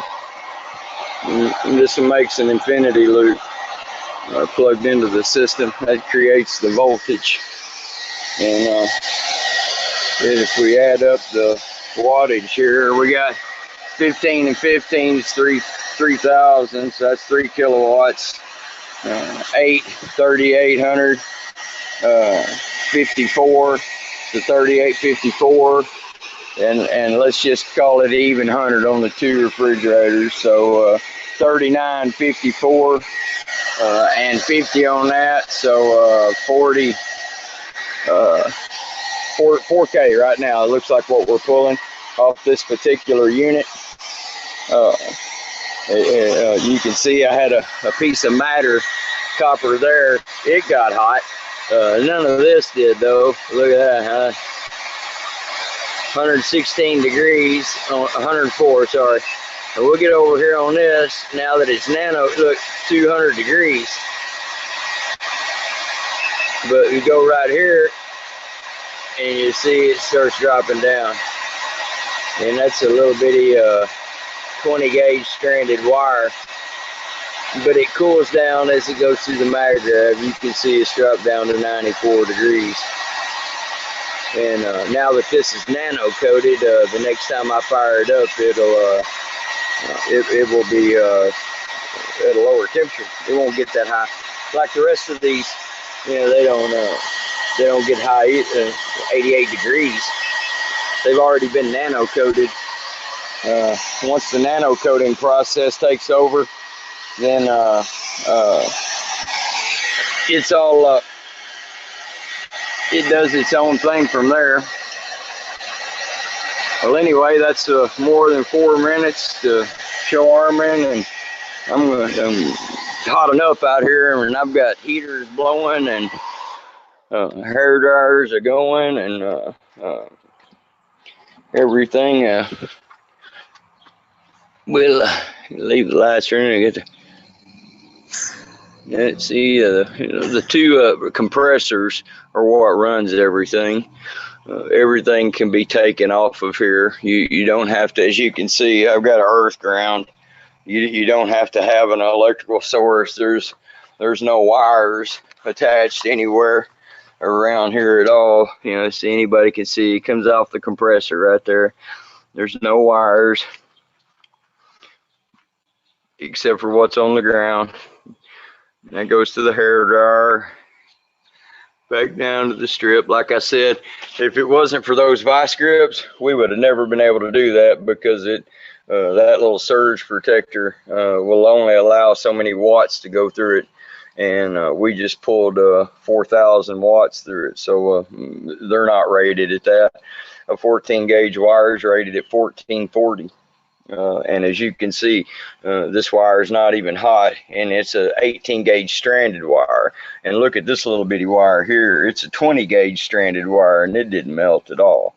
You know, piece of matter copper got hot there, but that was something I threw on at the end because I burned a cap earlier. But even with 3 caps, we still managed to pull 4Ks.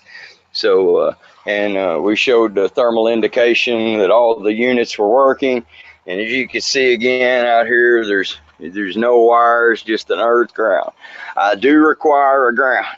The appliances have their own ground, but they're not earth grounded unless you're hooked into the grid. If you're hooked into the grid, then you've got a ground for your appliances through your neutral. But when you're off grid, you don't have that ground for your appliances. And in order to make these appliances with the start run capacitors to operate properly, you need a ground.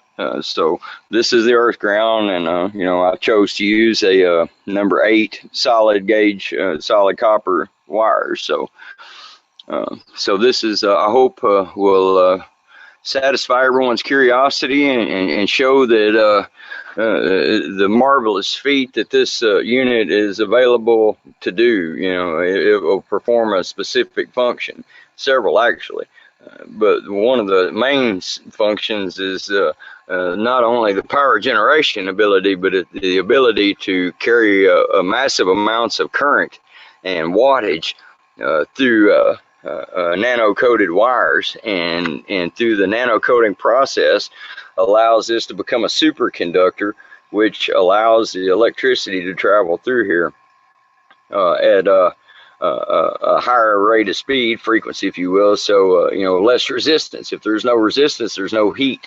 You know, this is a new piece of wire right here. You know, and It's warm to the touch, but it's not hot anymore. But that's the reason it became hot, because it was a brand new piece of wire. It hasn't been nano coated yet. So this was put in here on purpose to show you. You see that none of the rest of that left a mark there. Just the one spot right there. I had my knee on that ground, and like I said, the two systems are making electricity right now, so it will give you a little bit of a shock there if you touch the ground on one side. But anyway, I hope this satisfies everybody's curiosity, and peace and blessings to all, and thank you for this wonderful opportunity.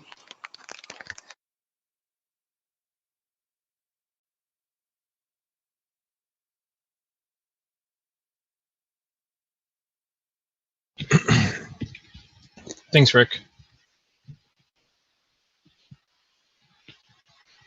You there? Yes, indeed. Okay. I zoomed you over the other link for the one from last week. Let me have a look.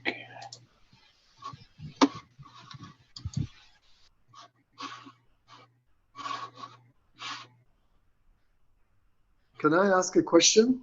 Hello? Hey, Tubjorn, how you doing? Hello, hello. long time no hear. Yes, horrible. What do you got? Yeah, my question here is that it looks like Douglas have liquid plasma in the GANs coin. In the what? In the GANs, or instead of the GANs, it's liquid plasma. I believe it's both.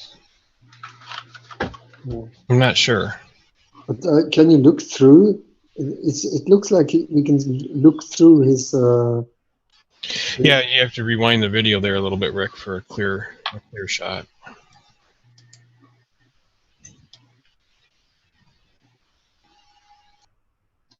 Me right there. You're talking about the ball of GANs? Yes.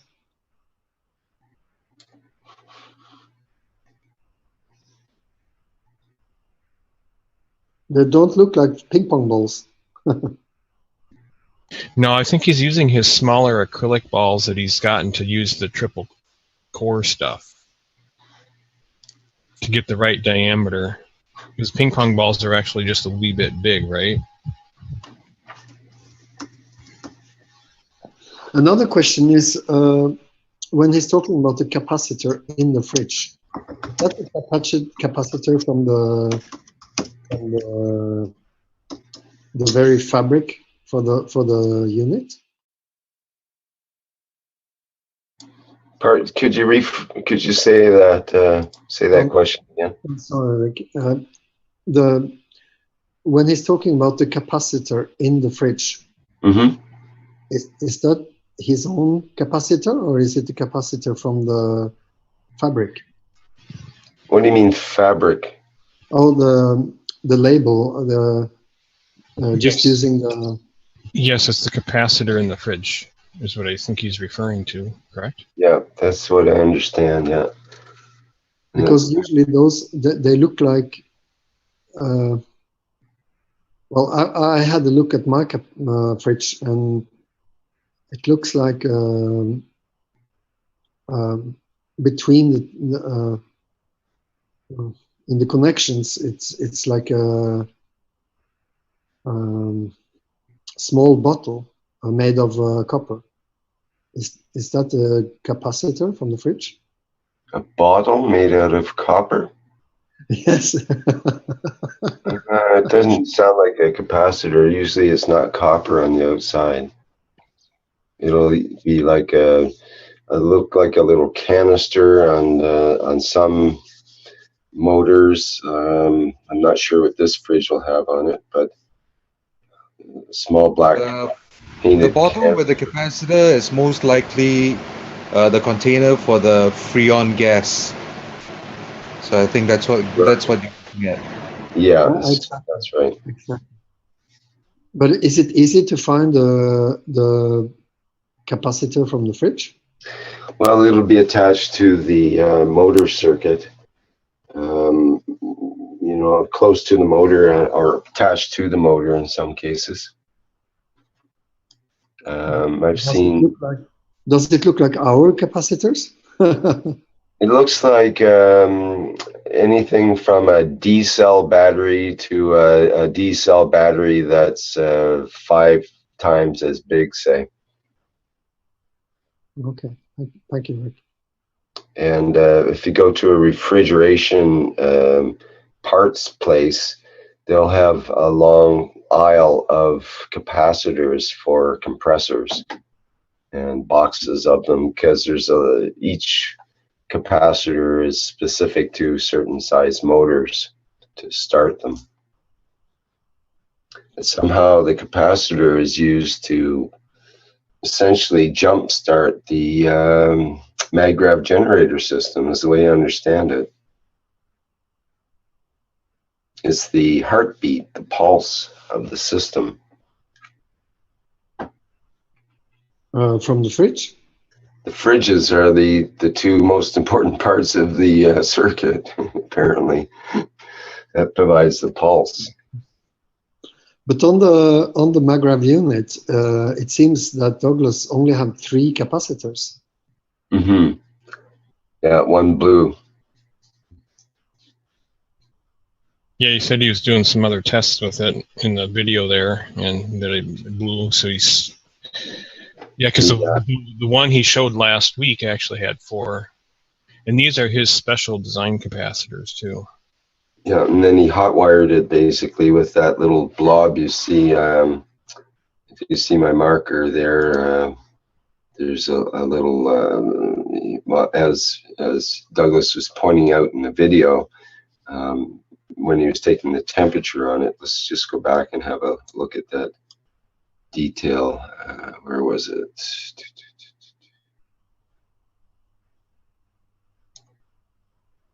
Just that part right there. None of this did though. Look at that, huh? 116 degrees, 104, sorry. Okay, so it was 104 degrees where the third capacitors lined up here, where the fourth one would have connected. It was like 130 degrees or whatever, not that hot. And then he continues. We'll get over here on this now that it's nano. Look, 200 degrees. So it's 200 and some odd degrees for this blob part that he's added, this little coil that he's added on, that he said was not nano coated when he added it. So because it was the matter level material, it started over. It's the only part of the circuit that was overheating, and it still runs hot. But as it nano coats, it's getting better and better apparently. But you go right here, and you see it starts dropping down, and that's a little. You can see that piece of wiring there at the top of the picture, and that's the part that was getting hot, and it actually burned and embedded into the wood of the board. But the wires going in and out of that piece of new wire that was added are good in terms of the temperature, which is quite remarkable actually, because the wiring, like you can see there, some of that really thin wire, I believe it's 18 gauge, it just shouldn't be able to handle the kinds of loads that are being put on it there. Bitty 20 gauge stranded wire. 20 gauge. But it cools down as it goes through the maggrav. You can see it's dropped down to 94 degrees. And now that this is nano coated, the next time I fire it up, it will be at a lower temperature. It won't get that high. But Rick, what is really interesting for people to know is that when I made the testing of the double maggrav unit that I made recently, I had over 5,000 watt on it without any nano coating connections. And I realized that during the process, in the beginning, as I started, all the ovens, each and every one of them was 1,500 watt each, and so I just kept on putting on the load side more and more and more ovens, and I surpassed 5,000 watt. I think I approached 6,000 watt, and I realized that in the beginning, only in the beginning, the connections got, the wires got hot, not really far from melting, and then they actually started to cool down. Right. Once they nano-coated, you mean, then it starts to cool down? I don't know. I didn't check in the connections, but they started to cool down after 6-7 minutes. It wasn't for a long time. It's just in the beginning, and then it cools down. Mm-hmm. Okay. And coming from the Maglev unit, it's not hot at all. It's just the elements responding. Mm-hmm. Mm-hmm. Interesting. It really is. And I guess it's all about electromagnetic energy rather than electricity. Yeah, I'm not even sure if we can call it electromagnetic. I think it might be off the spectrum of the electromagnetic spectrum, but I know it's not. It's a 7-hour discussion. The difference,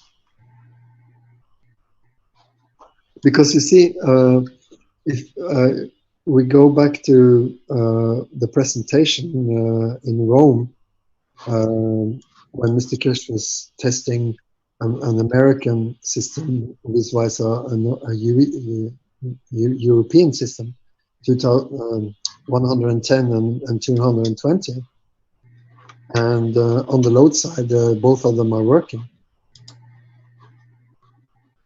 from the Maglev unit. Yes, right. And that can only be explained because it's. I doubt that the Maglev unit is providing as a relay 210 for one and 220 for another. I just think it's that's the difference between natural electricity, where I'm actually calling it electromagnetic energy rather than electricity. It's like in the brain, when we measure the electricity during brain activities, it's milliwatt, and I think milliwatt is a misunderstanding. I think milliwatt is the translation from electricity to electromagnetic energy. Mm-hmm. Okay. Could be electrogravitational energy too. Yeah, what about that? Maybe it's magnetical gravitational energy. That's why they're called Maglevs? Really? Ah, what a revelation. But how do we measure Another them? question for you guys is how many do you think of these elements are nano-coated straight into the element itself? All of them? Say again, what do you mean? If the connection through the element itself and the wire to the load side, are they all nano-coated, you think?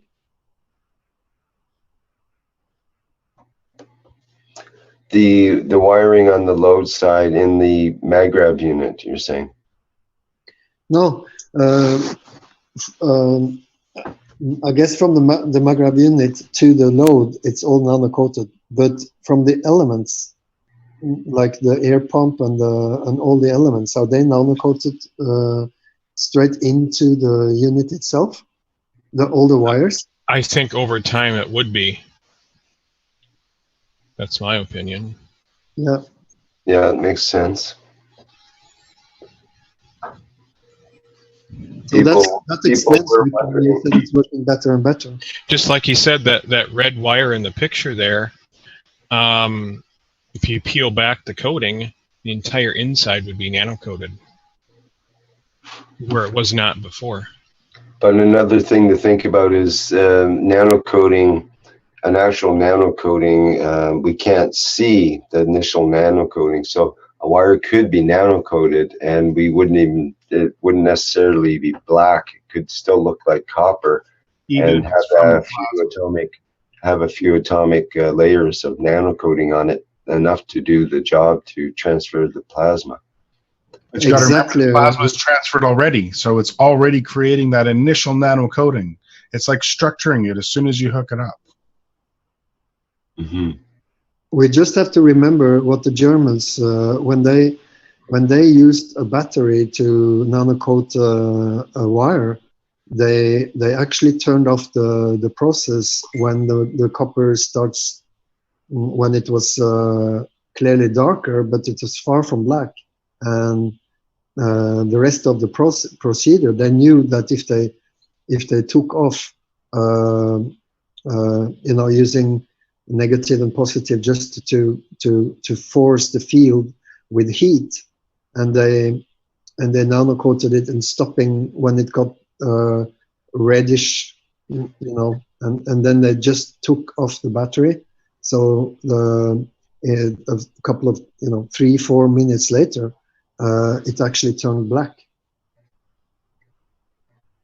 Yeah, the disadvantage I could see possibly with that process is, for example, that's typically what happens with an extension cord. If you use, say, an 18 gauge extension cord or 20 gauge extension cord, and you overload it with too many appliances, then what'll happen is it'll turn that cord black inside. It oxidizes the copper in a similar process as what we use in the Keshe Foundation, but the difference is you might as well throw away that extension cord after that, because it'll always overheat and it will tend to burn out in certain sections. And the reason it'll burn out is that kind of process, by overheating the entire wire with electricity, meaning the inside part of the wire is also overheating. What happens is it crystallizes the whole wire, and so it becomes disaster. Pardon me? A disaster. Well, yeah, it becomes. I remember in the beginning. Because it's chaotic. It's not structured. It's chaotic. Exactly. It's chaotic, and what's happening is the whole structure of the wire. All of the wire ends up being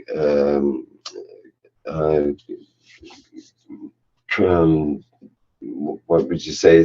It's oxidized, but it's not necessarily in the structure that we wish. Like normally when we do a caustic or even the heating process, it's on the exterior part of the wire, and that's where the plasma tends to flow. It doesn't flow inside the wire, it's flowing. Well, we can explain this with Mr. Keshe's terminology, and that is, if we have the SP2, it flows readily. If we have the SP3, it blocks it, right? It creates more resistance. Is that correct? Or is it the other way around? I can't remember. So if you're creating a chaotic structure, what you're doing is creating basically SP2, SP3 all together chaotically randomized instead of a structured SP2, right? Yeah, basically I'd say. To try to explain it. Structure on the outer surface of the wire. We're not using the inside part of the wire, just the surface of it normally. And that allows the inside part to do its normal thing, perhaps, with whatever it does with the electricity, without having to worry about overloading it and that kind of thing. But definitely it doesn't work with extension cords to turn it all black and have it work better in a normal situation with the normal electricity, at least. Maybe that's the best way for extension cords with the maggrav system. They all need to be basically burnt and fried first, and plug them in. They work great. I don't know. I'm not recommending that, but some science done there. Rick, I think there is another serious thing to consider during the presentation of Douglas here about, because he's mentioning it very fast, but for us who is going to really take this seriously and very fast, he's saying that he creates a circuit when using the elements. So it's like a circle around, or where the Maghreb unit is part of the circle, and this is going to be the infrastructure in the house. So you have to change the infrastructure, starting with the from the capacitor to the Maghreb unit, and from the Maghreb unit to the fridge. Yes, it seems like they have to work with each other and so on. Now, it's interesting. I've heard predictions there's predictions from the major manufacturers that refrigerators will be self-powered within 5 years, and other appliances as well. So, in a way, this is the way things are going. It'll be some sort of symbiosis with the appliances of the household, and probably they'll be sort of talking with each other or communicating in a way that they work with each other in a cooperative, plasmatic way. Like somehow Douglas mentioned the 2 fridges were important as part of this circuit. And before you said that, I sort of had an idea that the fridges were important. It's been mentioned before and so on. But I hadn't thought of them in terms of an integral part of actually jump-starting the circuit through their capacitors and so on, which store electricity when they're off. And that somehow this interacts with the Maghreb system and so on. And they all get on together, and you know, it's a happy family of appliances apparently. It's about algebra, Rick. How good is your algebra? Or is it geometry? I'm not sure.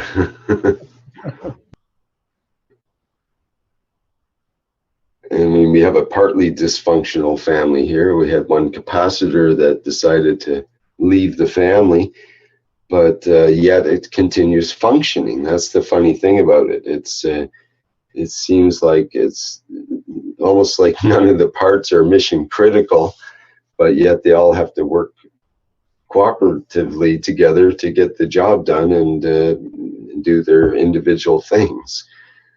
It's mind-blowing to me from trying to approach it like looking at things from a electrician's point of view, for example. I tried to look at this technology from different viewpoints or different windows, as Mr. Kesh says.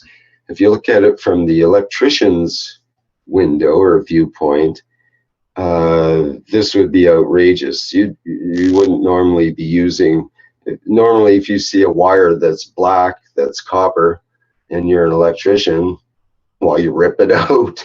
That's what you get paid to do, is replace wires like that with shiny, nice copper ones, because that indicates the wire's overheated and is no longer any good. It can't handle any current, and it is no longer useful in a house, and indicates that it already almost has caused a fire or will cause a fire in the interior walls of a normal household. But in this case, you want the wires black. If they aren't black, then there's something wrong. It'll tend to overheat and cause trouble. And so everything's backwards. Even the plasma flows backwards to the flow of the electricity. And so if you try to approach this from the window or viewpoint of the ordinary electrician with all of his years of knowledge and experience, you would tear your hair out and probably run screaming in the other direction. But on the other hand, if you were to look at this whole situation from a refrigeration and air conditioning person's, technician's point of view, which is different than an electrician, but sort of includes that as well, then again, it just doesn't make sense. It shouldn't be able to use a refrigerator to jumpstart a generator. This is totally counterintuitive and backwards. Once again, totally backwards. The other way around. Jumpstart a generator to get your refrigerator going. Mr. Cash is going even further, saying that if Douglas were to throw the whole Magrav unit with the capacitors in the sea, we will be amazed. Throw the whole thing in the water. Yeah, right. That's right. I mean, I would scoff at that in years past, and say, oh, yeah, well, it'll just grow and drop to the bottom. But now I'm not so sure. I don't know what would happen. And, it's a whole new ball game where we can't just make assumptions that we did in the past. Well, if you look at it there, if you zoom out or move the video to where it was zoomed out, where you can see both the compressor and refrigerator on either side of the Magrav.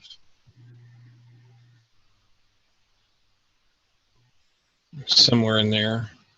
Keep going, yeah.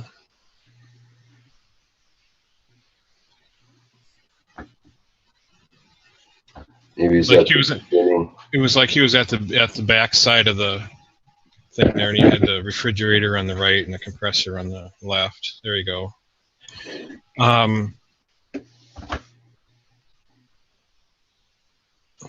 If these two are needed, you can do a figure 8 with the infinity loop, and the Magrav is in the center where the free plasma is generated.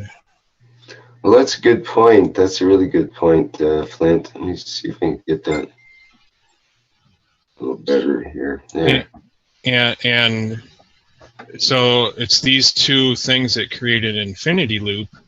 And if you remember, I couldn't even begin to tell you which one it is, but several Knowledge Seeker workshops ago, Mr. Kesh was holding in his hand what he called the butterfly circuit.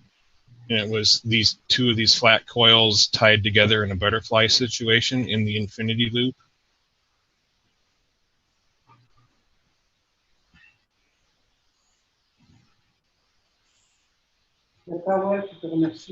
The fridge is creating isotopes. So it's the circuitry in these things that need to be replicated into your butterfly coils, nano-coated butterfly coils, positioned in the same way. Because you take this coil here, the top coil. I know you can't see my mouse, but you take the top coil and put it on the right side, and the second coil on the right. Not that you do that, but you have extra stuff that you make, and you create the butterfly coil infinity loop to replicate the circuit needed to jumpstart so you don't have to have fridges.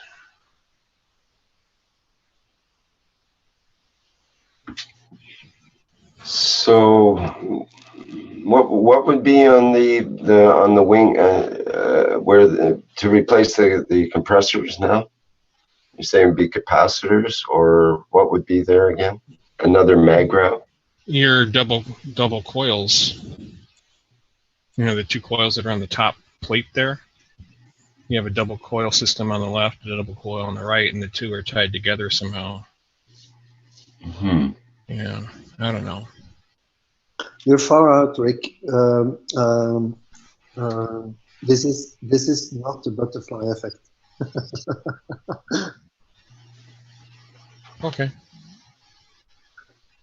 I'm about to try. I made the unit, and I was thinking to test this new Douglas's concept in a couple of hours. I'm going to film the event.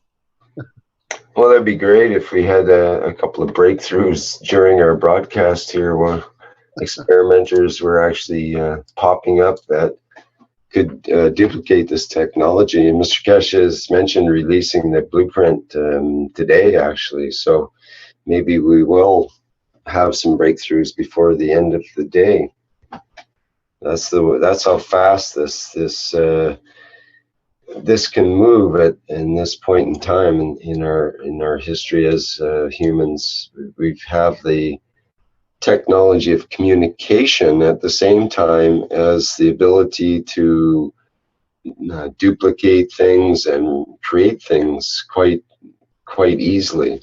So it's kind of a unique time that people can watch at the same time as recreate their own MagRav units into a generator from a grid system and possibly make them self-sufficient, maybe even before Douglas makes it to Washington to show them the first MagRav that's ever been developed. Maybe there'll be hundreds following literally in his footsteps, because of the release is so immediate now of the technology. In years past, someone that had some invention that wouldn't get out to the rest of the world for years and years, if ever, in some cases. We are indeed we're fortunate to live in these times.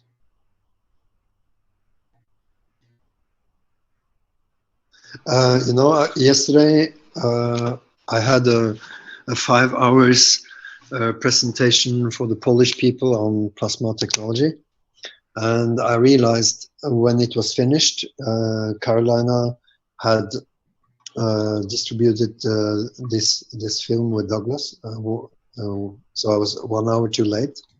But then I realized, so of course I can't speak for the whole world, but here in Norway,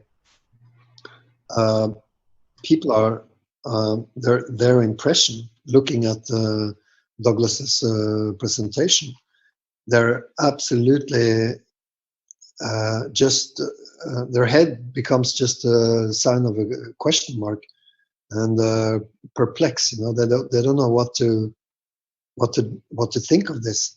And I hope that the blueprint is going to be a bit clearer than Douglas's presentation, of course. But even if we can see how this is working, and this is a great victory for plasma technology and Keshe Foundation.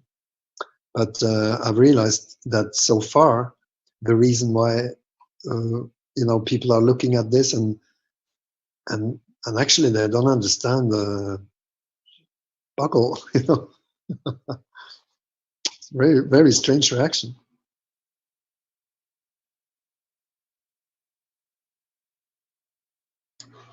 Yeah, I thought it was a strange reaction until the first couple of times, and then it'll be natural to have a device that's self-powered. In a year or two, we'll be going, well, why didn't we have this years ago? This is a no-brainer. Why did we have all these batteries all over the place, and all the landfills and all these issues and poisoning of the mercury and everything else from our systems, and all these different transmission systems for electricity, and so on and on and on. But Rick, we have 5 kids, and I remember last year when I made my first MagRav unit, and I told my kids that this is free energy, and their only reaction was, "Oh, that's good, Father, that's good." And then they changed the subject, and I was like, no, this can't be happening, Well, that's right. To the kids today, it's no big deal. Like, for example, a lot of the younger folk today, they're not interested in driving the way that people were in the past, because there's other means, and they don't have that same urgency for some reason. And to them, moving to a different type of system with some sort of flying system with or positive positioning system and that kind of thing, it'll be a no-brainer for them. And of course, we won't be flying them with joysticks and so on. It'll be an automated system that'll be controlled so that there'll be no accidents and that kind of stuff.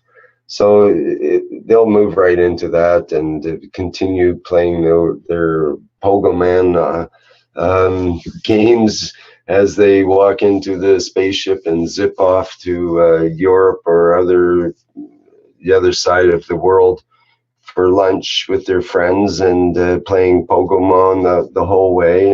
And when they get there, and it'll be nothing to it. It's just why not? Why not have full freedom, full ability to move, be with your friends anywhere in the universe that you wish to be, and have fun while you're doing it without having to pay attention to the technology of it. We're all into this movement of the technology and so on because we can see where that's going and we like these changes and so on.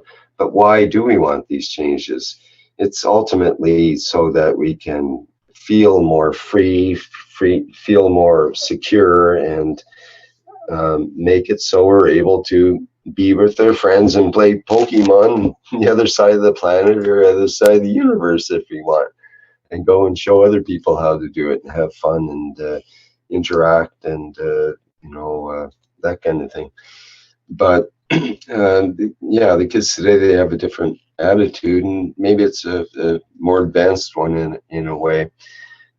Less identified and concerned with the technology. Technology is just there to get you from point A to point B, and don't worry whether it's a red car, black car, blue car, or a sports car, or SUV, or whatever, and go with whatever the flow is at the time. That's the most efficient way for you to get from point A to point B, to be with your friends, or be with your friends in a comfortable way on the way from point A to point B.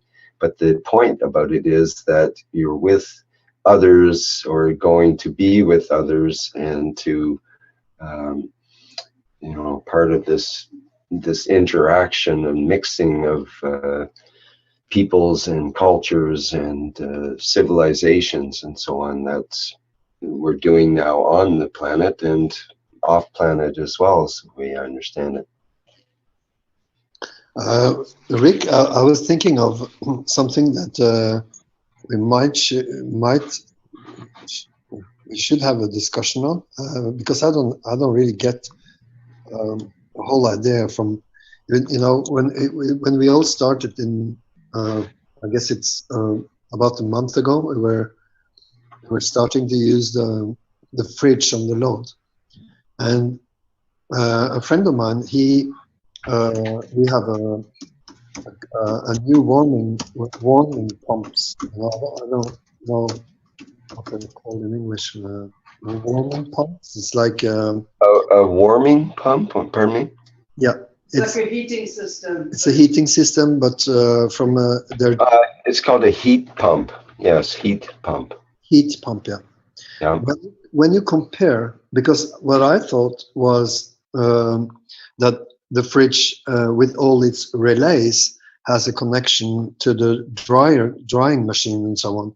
That it's all the different usage. Like, for example, when the unit goes on and off by itself using different relays, that makes it quite complicated to calculate why the Magravs unit is responding better to it. But then I went a bit further, thinking what does all these elements have as common things, and I found out that when you disregard the relays and you pay more attention to the fact that it's actually transforming molecules, that's the whole principle of heat pumps, and that's what they have in common with the fridge. So when you're transforming molecules, from a later product that we would easily call the difference between cold and hot. And you realize in order to do this, you have to transform the air molecules. And I think that's what the MAGRAV is catching. Exactly that procedure.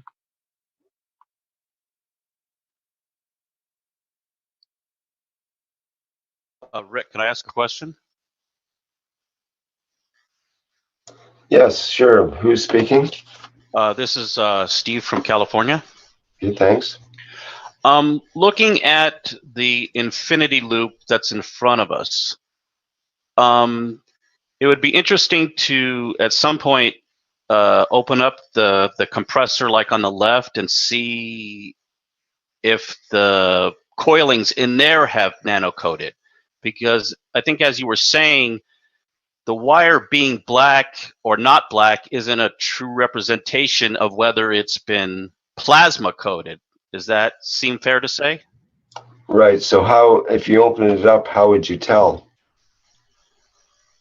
Right. So because just looking at where the bare copper wire was attached to the MAGRAV that had been caustic nano coated, there's not a real, you can't, it doesn't actually turn black over time, does it?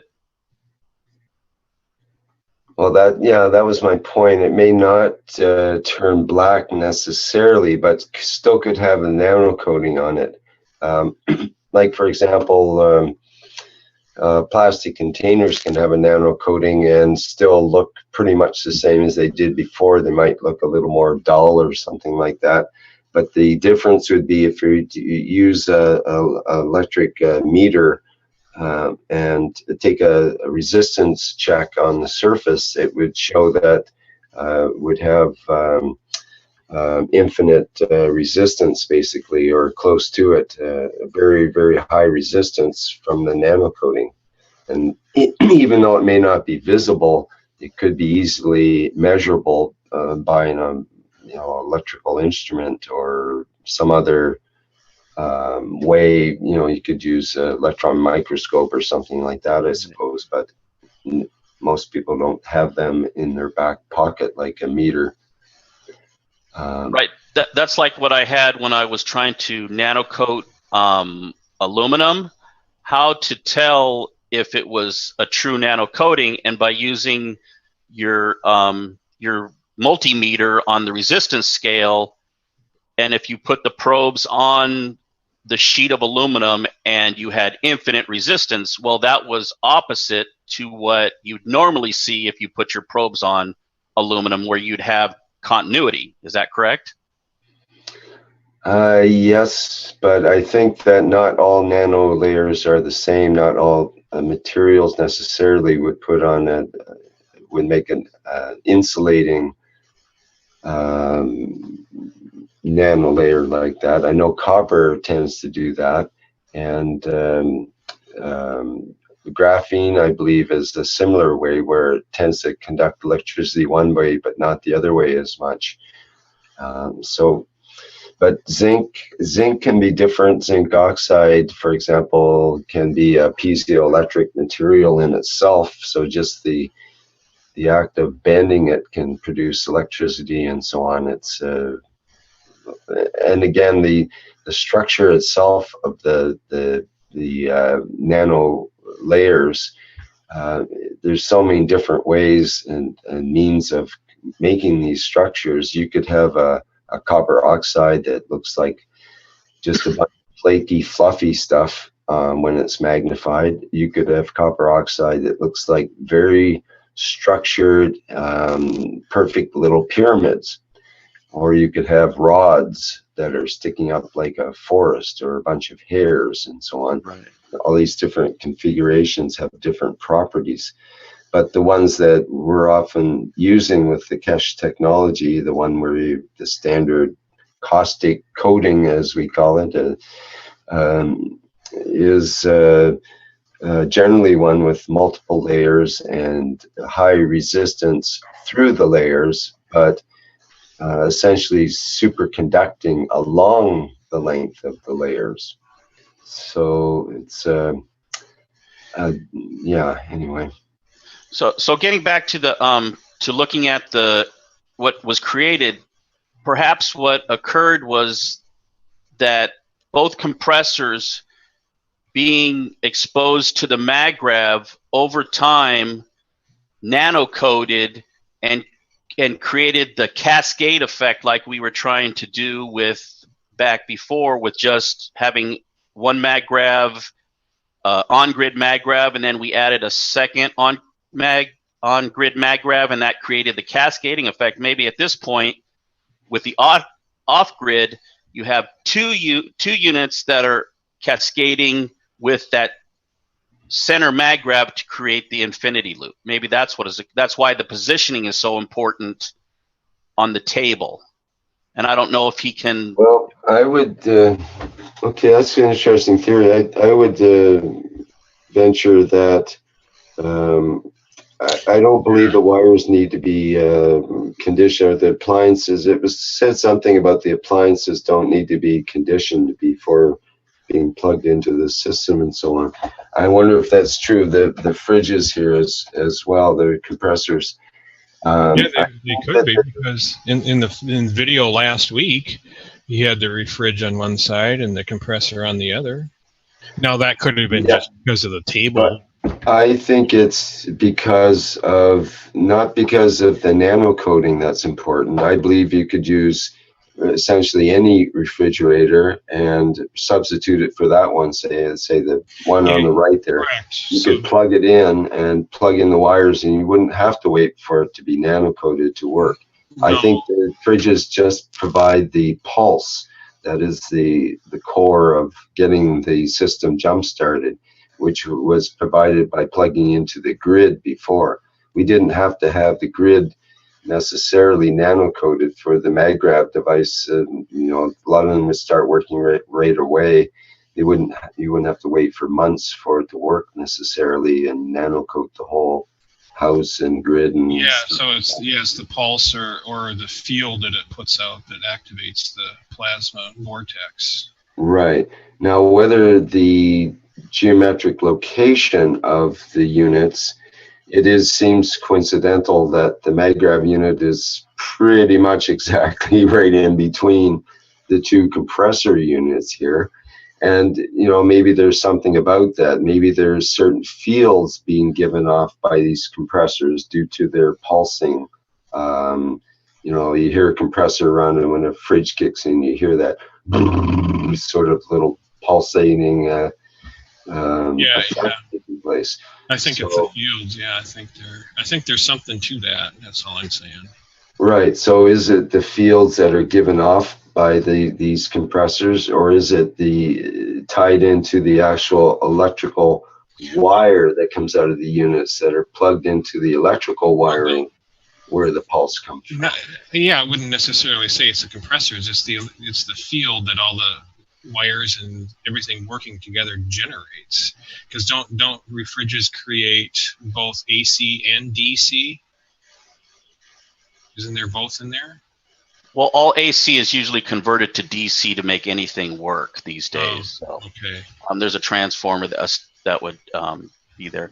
But also, if you look at it, if you think about it, the compressor on the right has inert gas in it, where the one on the left has atmospheric, because it's not a sealed compressor anymore, correct? Mm-hmm. Yeah, that's a good observation.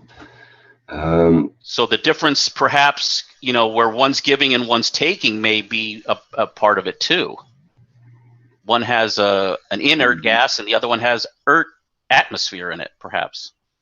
Yeah, I tend to not go there with the gases being involved, but it's a nice theory. It goes right along with the Keshe teaching, and we can certainly insert it. But I think it's trying to drive a square peg into a round hole with a large sledgehammer.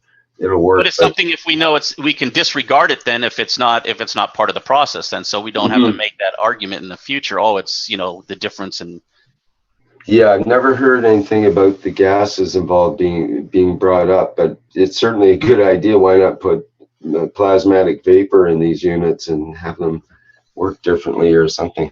But I think that we should try to focus more on, you see this tiny little wire that comes out of the MagGravs unit and goes back to the refrigerator and ties into the refrigerator. Well, that's the critical point, I think.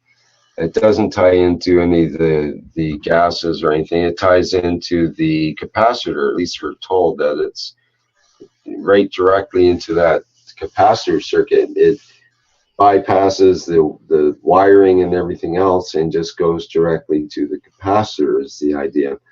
And but the other compressor, we don't see a wire going directly to the capacitor that we can tell. It seems to be wires that, it may be, maybe that's what's going on, but it seems to be more wires that are going to the two wires that would be part of the motor in the compressor. Obviously the compressor on the left is running, and it would require those two wires to normally run on its electrical power. So, and there's no third wire going to it like from the other fridge. So either that one thin wire going to the big fridge on the right seems to be critical to make the MagGrav unit have its pulse circuit, I would say. And is that on the gravitational side, the inbound side of the MagGrav? Well, that's the way I understand it. If someone else has other information on that, speak up, please. But because as you were saying, in conventional electrical theory, there's no completed loop there. Even though there's a ground added, there's nothing on the gravitational side that's not tied into the ground, or the neutral or the common, how perhaps we normally think about it, correct? Well, it is part of a circuit in that it's got an in and an out to the MagGrav unit through the wires there, the pulse going in from the fridge and the other wire coming out to the main hot wire that's rigged into the lights. And I think it ties into right into the middle light there, one of the light circuits. So it does have a draw on one side and then the pulse on the other. But it doesn't look, it's not normal. No, it doesn't have a completed circuit where you'd have the hot wire coming in here and so on. Go ahead, sorry. So then, no, just thinking about the three capacitors there, there's no actual physical connection. If you take the capacitor part, there's no actual, because the paper separates the inner stylus from the outer coiling. Hopefully, yes. That might have been the problem with capacitor number 4. Rest in peace. Rest in peace. That it arced and something got on it and perhaps it just wore out. Yeah, that kind of thing happens with the capacitors before they break in properly, and you try to fire something up too early and you have them too wet, the paste is too wet or something, then the water and caustic and so on, it can cross over the circuit and cause short circuits basically. And these are just the isolating capacitors that we built in the beginning, not the plasma capacitors, correct? I don't know about that. I assume there's some sort of plasma. Well, I don't really see any feedback, feedback loops from the outer coil. It's not looping back, so I don't see that. That's why it just looks like a stylus, some paper, the aluminum foil, and then an outer coil. Well, hopefully we'll get some more information on that later today with the release of the blueprint teachings. Okay, that'd be great. Okay, thank you. I think a while back in one of the workshops, again, I couldn't tell you which, he's not, those are his special caps, and he's using a long aluminum tube instead of foil. Much more robust. Do you know if it's been nano coated? No, I don't. I'm sure. Okay. Well, I'm sure probably everything's nano-coded in that loop. Yeah. We'll have to. I can actually show the unit that I made from last night. It's okay, sure. Yeah. Where, are you doing anything for me, Rick? Am I supposed to do anything? Share screen? Go ahead. You should be able to do it now.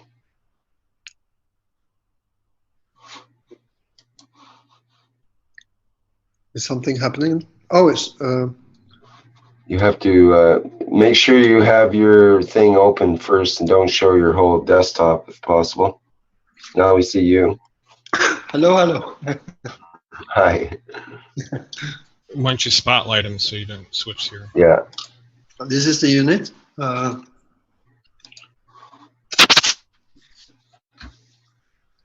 So, to clarify, if you measure it with this measure unit, you realize what's positive and what's negative. It's showing up a minus and plus. There is no sign on the measurement. But as I understand it, this is the gravity field. This is the magnetic field, and when you serially couple them, this time I because the health batteries are really made in a different way, because you cut it in 5 pieces and you serial couple them very differently. But and also the difference here is that it's important to not mix up the gravity field with the magnetic field around. So there is a plastic wire that's going straight through the health unit battery. But in this case, I've prepared a lot of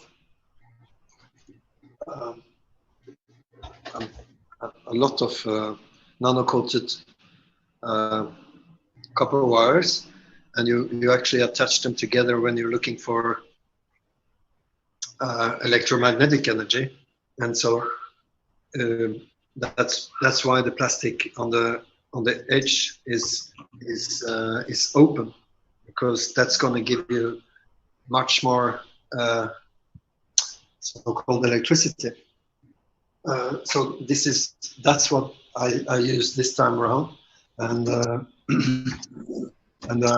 I wanted to make an interesting fight between the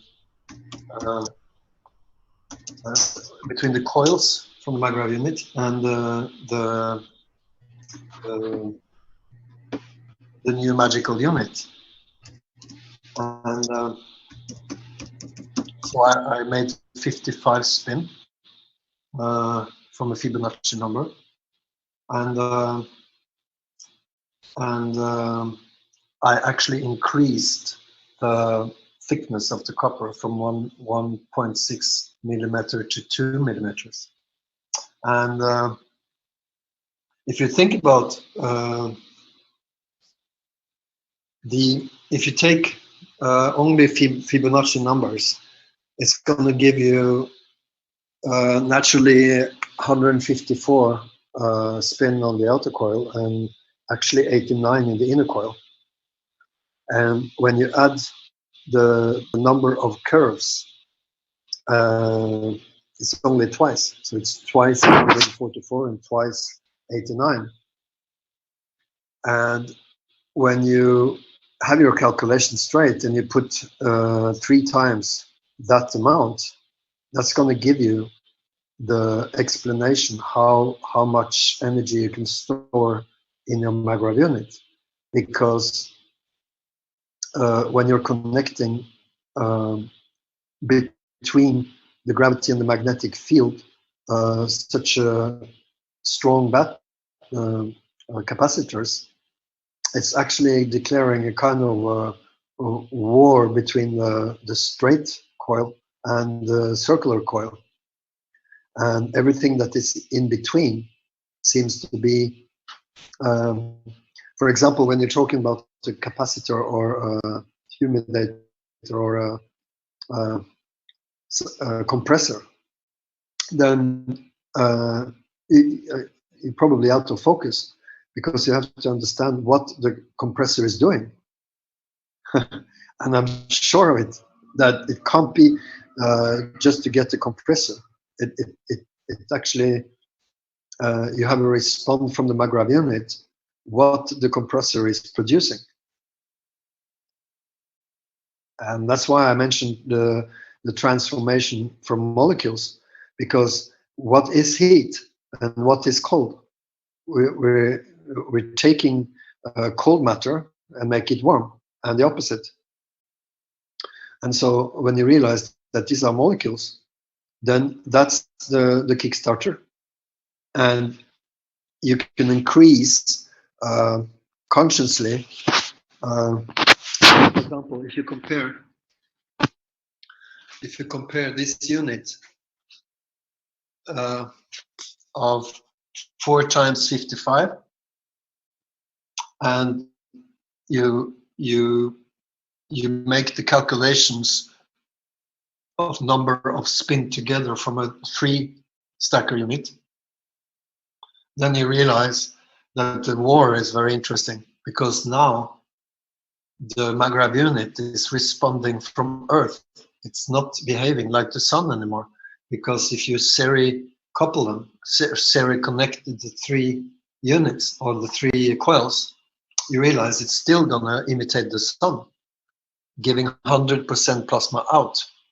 But the capacitors, the stronger they are in number, always underneath the number of the 3 coils together, it's going to keep more and more power as you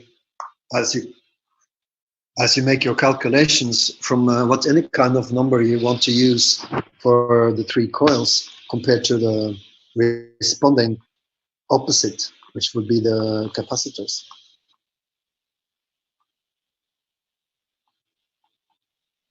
That's what I had to share. Awesome. Thank you. Thank you, Torbjörn. Isn't it wonderful? Yeah. So you're going to fire it up this afternoon here? Yes. And you know, this can't be any coincidence, because we have access to 5 fridge and a half, a smaller fridge. Mm-hmm. Plus the freezer, you know. And I kind of knew this before Carolina got out with the Douglas's video. So in my case, it's going to be even more interesting, because I'm preparing the coils for a 9 stacker, and I already have a 5 stacker unit, and I have a 6 stacker upstairs. And of course, this is going to be extremely interesting, because if you think about it, if you have a 6 stacker unit or a 9 stacker unit, you're going to have naturally 3 births of a vortex from a 9 stacker and 2 births of a vortex from a 6 stacker. And when you combine the two, the number of spin from the inner and the outer coil coming from a 6 stacker, it only means that you can increase the capacitors, giving a higher result as you can use the measure stick, seeing that you actually collect more and more energy from 3 to 5 kilowatt to maybe 11, 13 somewhere. So, yeah, Mr. Kesh yesterday said that these base units as they are now can provide 5 to 10 kilowatts easily, and up to exactly. and up to 100 with a few modifications, up to 100 or even 300 kilowatts.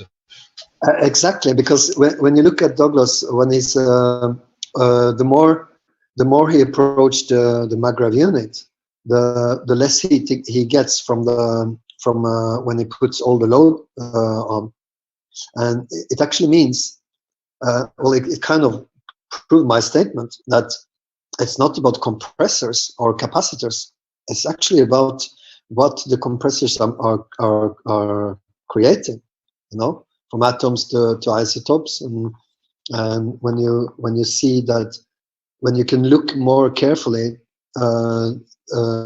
between the air compressor and the fridge, and from those two units to a motor that is only spinning a wheel, then it's like you can actually connect the torsion field and use the torsion field much more, far beyond any contentment of pH level, and then just realize cold and hot as much as sour and sweet, or clean and dirty, which is in this case would be the composite of food gases. You know, it's rather dirty with a strange smell. But the fight, I guess the fight is between what we call the capacitors and the coils. So when you increase the coils, it depends on how many spins you have from the McGrath unit.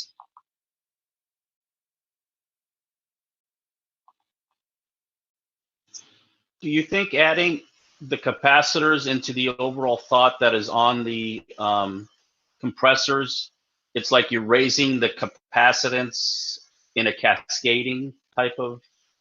Yes, but it's already a principle that goes by or surpasses the phenomenon of cascading, because when you realize the speed from the McGrath unit to the capacitor, it's a different speed altogether. So even if you throw all your intention into cascading effects, it won't work. It won't be understood, because the speed itself is not only cooling down the McGrath unit, and as you know, the closer you get to the McGrath unit, it's cooling down. But I've seen that.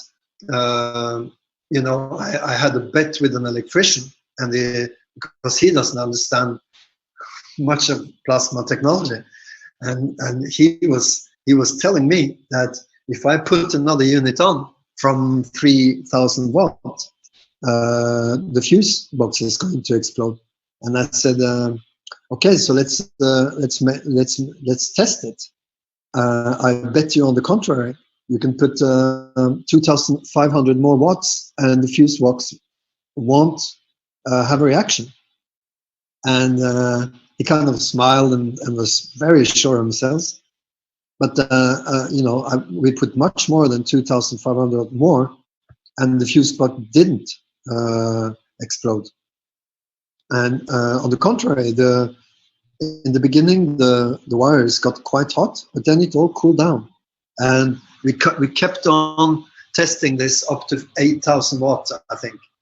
That was not at my place, but from the double McGrath unit. But what is important to see here is that when you look at this McGrath unit, the difference between this and usual ones are that they have split coils. And I realized that as soon as I had the split coils, they were getting stronger. The vortex were stronger, and the influence from the gravity and the magnetic field was stronger as well, compared to the other units without split coils. But when you look at this, it's actually a huge split coil.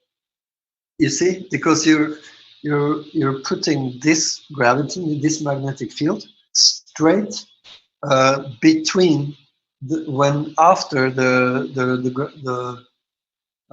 McGrath unit is serially connected, which means that now you have a war. You have a contradiction, creating two different fields, one from the straight coils and one from the circular.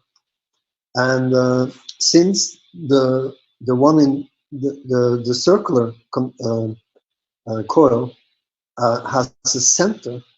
Well, if you compare the center that we call the Gans grain, when you look at the Gans grain and you compare it to what kind of energy you get from compressors, it's going to look alike.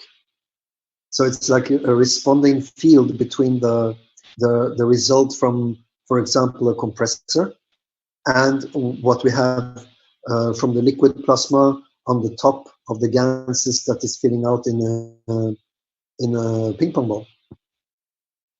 So I guess that operation is the clue to store the power, and it's not. I don't think it's electricity. I think it's a combination of plasma and electromagnetic energy. Can you put it in the context of the alkaline and acidic conditions? Absolutely, but when it's the same thing with the cascading effect. That when you realize what is really going on as a course, it's so far beyond minus and plus, or positive and negative, far beyond. Because when you find out that you can have an American element to an European or vice versa, that's just two testings. So, for example, when Mr. Kesh is saying that throw the whole unit in the water, you shall see. Well, if you were thinking as an electrician that would just explode, then that's game over. But I have my little finger is telling me that Mr. Kesh has a secret or an amazing experience when it comes to when you put the whole cake in the water and you realize that it's not going to explode. And so you kind of get away from usually measurement or earlier experiences when they come to plasma, as much as quite enormous goodbye steps from the electricity as we used to know it. Because just trying to look at it from a conventional point of view, like a lead acid battery, we have a lead plate and a lead oxide plate. One is acidic and one is alkaline, and the bath that it sits in is even more acidic to perpetuate the chemical reaction. Exactly. And that's also the difference between health batteries and electric plasma batteries. It's a real big difference, because when you're aiming for a more conscious use of copper and zinc-based plasma GANs, the copper and zinc-based GANs, and you realize that the reason why you're doing this is because you're leaving the area of electricity, and you're aiming for nature, animals, and the human race in the health sector. So you have to kind of realize that the most heavier metals, the more you're into imitating electricity. But if you stay on when you concentrate on especially copper and zinc, either it's liquid plasma or the GANs mixture, you realize that has a direct effect on our type of water molecules and cells, and that creates a whole difference. And if you use, for example, iron GANs 10 to 20% in the health matter, for example, a battery, then you realize that the iron are not behaving. It's not making people behave much when it comes to health, although it leads to the fact that you can run longer distances. That's thanks to the iron. Not much, or maybe a part of it comes from the copper as well, but it's not staying. So you have to keep on drinking liquid plasma or get healed by coils made for health purposes with health batteries. And we're not using much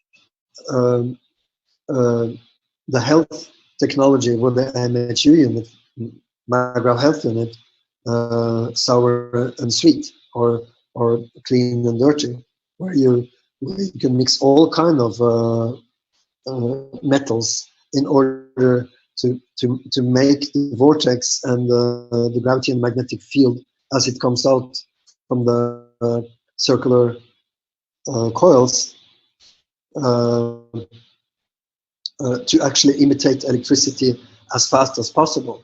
So you can mix titanium, all kinds of different irons, and have quite a mixture just in order to get the field as strong as possible. But for health units, for plants and animals, it is very wise to stay with zinc and copper. Because that's creating more than enough healing. You use a zinc to take away the pain, if there is any present pain in the body, and you use the copper to cut the symptom of the pain. And so they're working together perfectly. So for example, if you drink 50-50 liquid plasma zinc and copper based, it means that you are about to find your balance.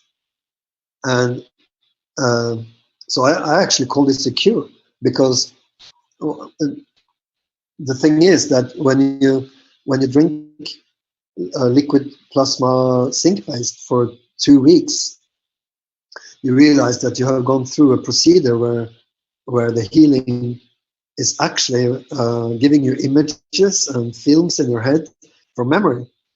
And those memory are very much emotionally based. And you don't really get to realize that those emotions are coming either from your dreams or your unconscious mind when you're awake. So the difference is in the dream is easier because there's no barrier. But when you're awake, it's coming from the memory bank like a big surprise. You were 5 years old and you lost your cat and you didn't get over with it, and it's staying in the unconscious part, and this is going to create emotional imbalance. And the zinc-based liquid plasma is going to help you not only to remember it, but to get rid of it and accept it for what it was. So even if you think these days that it wasn't much and that's why I forgot it, the zinc-based liquid plasma field doesn't agree. So that's the reason why the zinc is taking memories into your consciousness only in order to get rid of it. And when you get rid of it, you're approaching the center of balance. And you know, so you drink 14 days of liquid plasma zinc based. In order for this to happen, you have to the more and more consciousness you put into it, the better the faster you go to your state of balance, which is different from one human being to another. And simultaneously, what is actually happening in the cells and the molecules is that the cells and the molecules understand this very fast. So even if you're not ill, or even if you don't have a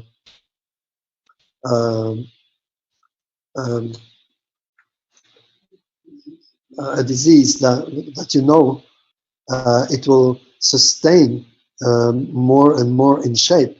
And then later, after 14 days, you can start to drink liquid plasma copper based in order to tell actually your cells and your molecules that now you're getting happy and more in shape. And so when you send in the copper, that has to do with genetics more than emotions. And the genetic means actually that if you don't remember your forefathers, what they used to do and how they used to think, that's gonna bring in from the DNA the memory from the copper side, which has less to do with emotions and more to do with genetics as in the now. So awake, or it seems that it's not the same thing with zinc and copper, because copper are showing you, for example, the walk you did until now. So it's from birth until now, and the result of it is here and now. So how do you feel inside, and how do you feel outside, physically and emotionally? So that's why it's hard to say that. It's a bit too easy to say that that zinc itself takes care of the emotions and copper itself takes care of the genetics, because they're working simultaneously. And when they get together, you won't really realize in the beginning that you are actually more and more in balance. Because when the problems are getting up to the surface, it could be either unconscious relationship with the food that you're eating, as much as it can be an unconscious unbalance to your thought pattern.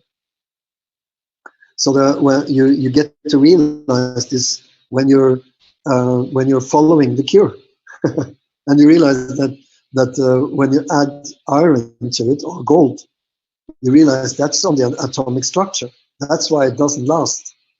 So because you're spinning the atomic, the particles are spinning faster, you as a result. So you have to look into the details and see the difference between cells and molecules in order to make the full operation, allow the full operation into balanced state when it comes to genetics and emotions. Did you consume any of the CH3 liquid plasma during the process? Yeah.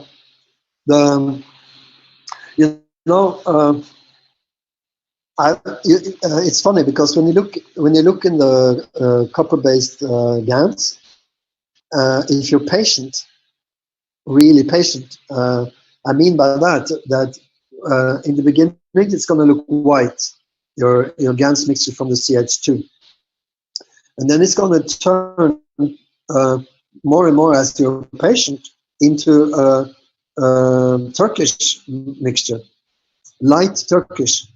And many people are wondering, when is it going to turn in a beautiful blue? And if you look in the center of all the copper-based GANs, and you look in the corners, that's where the bluish color is appearing in the beginning. But this is after 3 to 4 weeks, depending on the quality of salt water that you have access to. But then when you follow the hydrogen, the amount of hydrogen from the center, it's going to increase. And when it does increase, you get from Turkish to blue.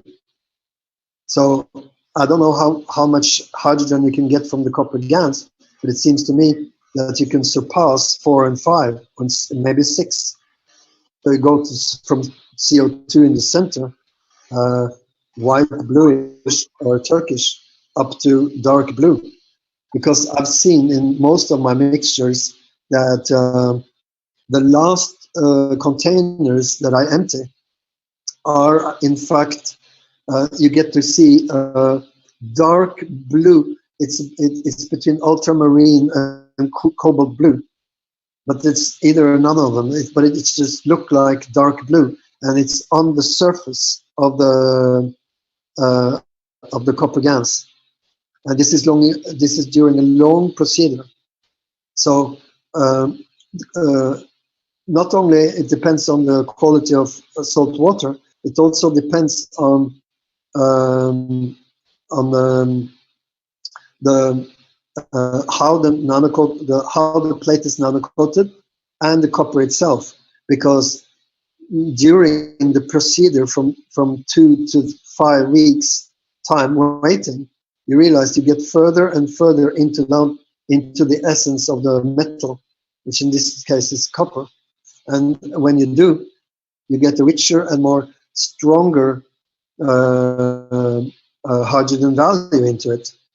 And this is very important, because even if you have a difference in results and different results between the CO2 and CO4 and 5, it's not stronger compared to CO2. It's just that it's asking you, what do you want and how much of it do you want? That's the difference. So it's not stronger compared to the CO2. Yeah, that's like the potence is higher. Yeah, like yesterday I was telling Rick I made CH3, CO2, and copper oxide GANs the slow process way with a discharge fan, let it sit for like 3 months, but they all were white. They were all white. The only thing I could tell the difference, there was a streak of orange in the CH3 and a streak of blue in the copper oxide, but they all three were white, and I didn't understand. That's probably what did I create? CO1. No, I guess patience is one thing, of course, but another thing is exactly how did you do it? Exactly how? All the small little things are so important. That's why I thought I created calcium oxide, because I used local seawater, which Rick probably said had a lot of calcium in it, and so that's the reason why I produced more calcium oxide white than the plates that I put in within the bath, perhaps. That might be, because what we discussed earlier is very interesting. When you get from chaotic result from the coating procedure, chaotic means that it has a different charge as a result from what you actually meant the how you meant to use your nanocoating system. And so chaotic is just interesting. Well, if you're forgetting for a while what's right and what's wrong, and you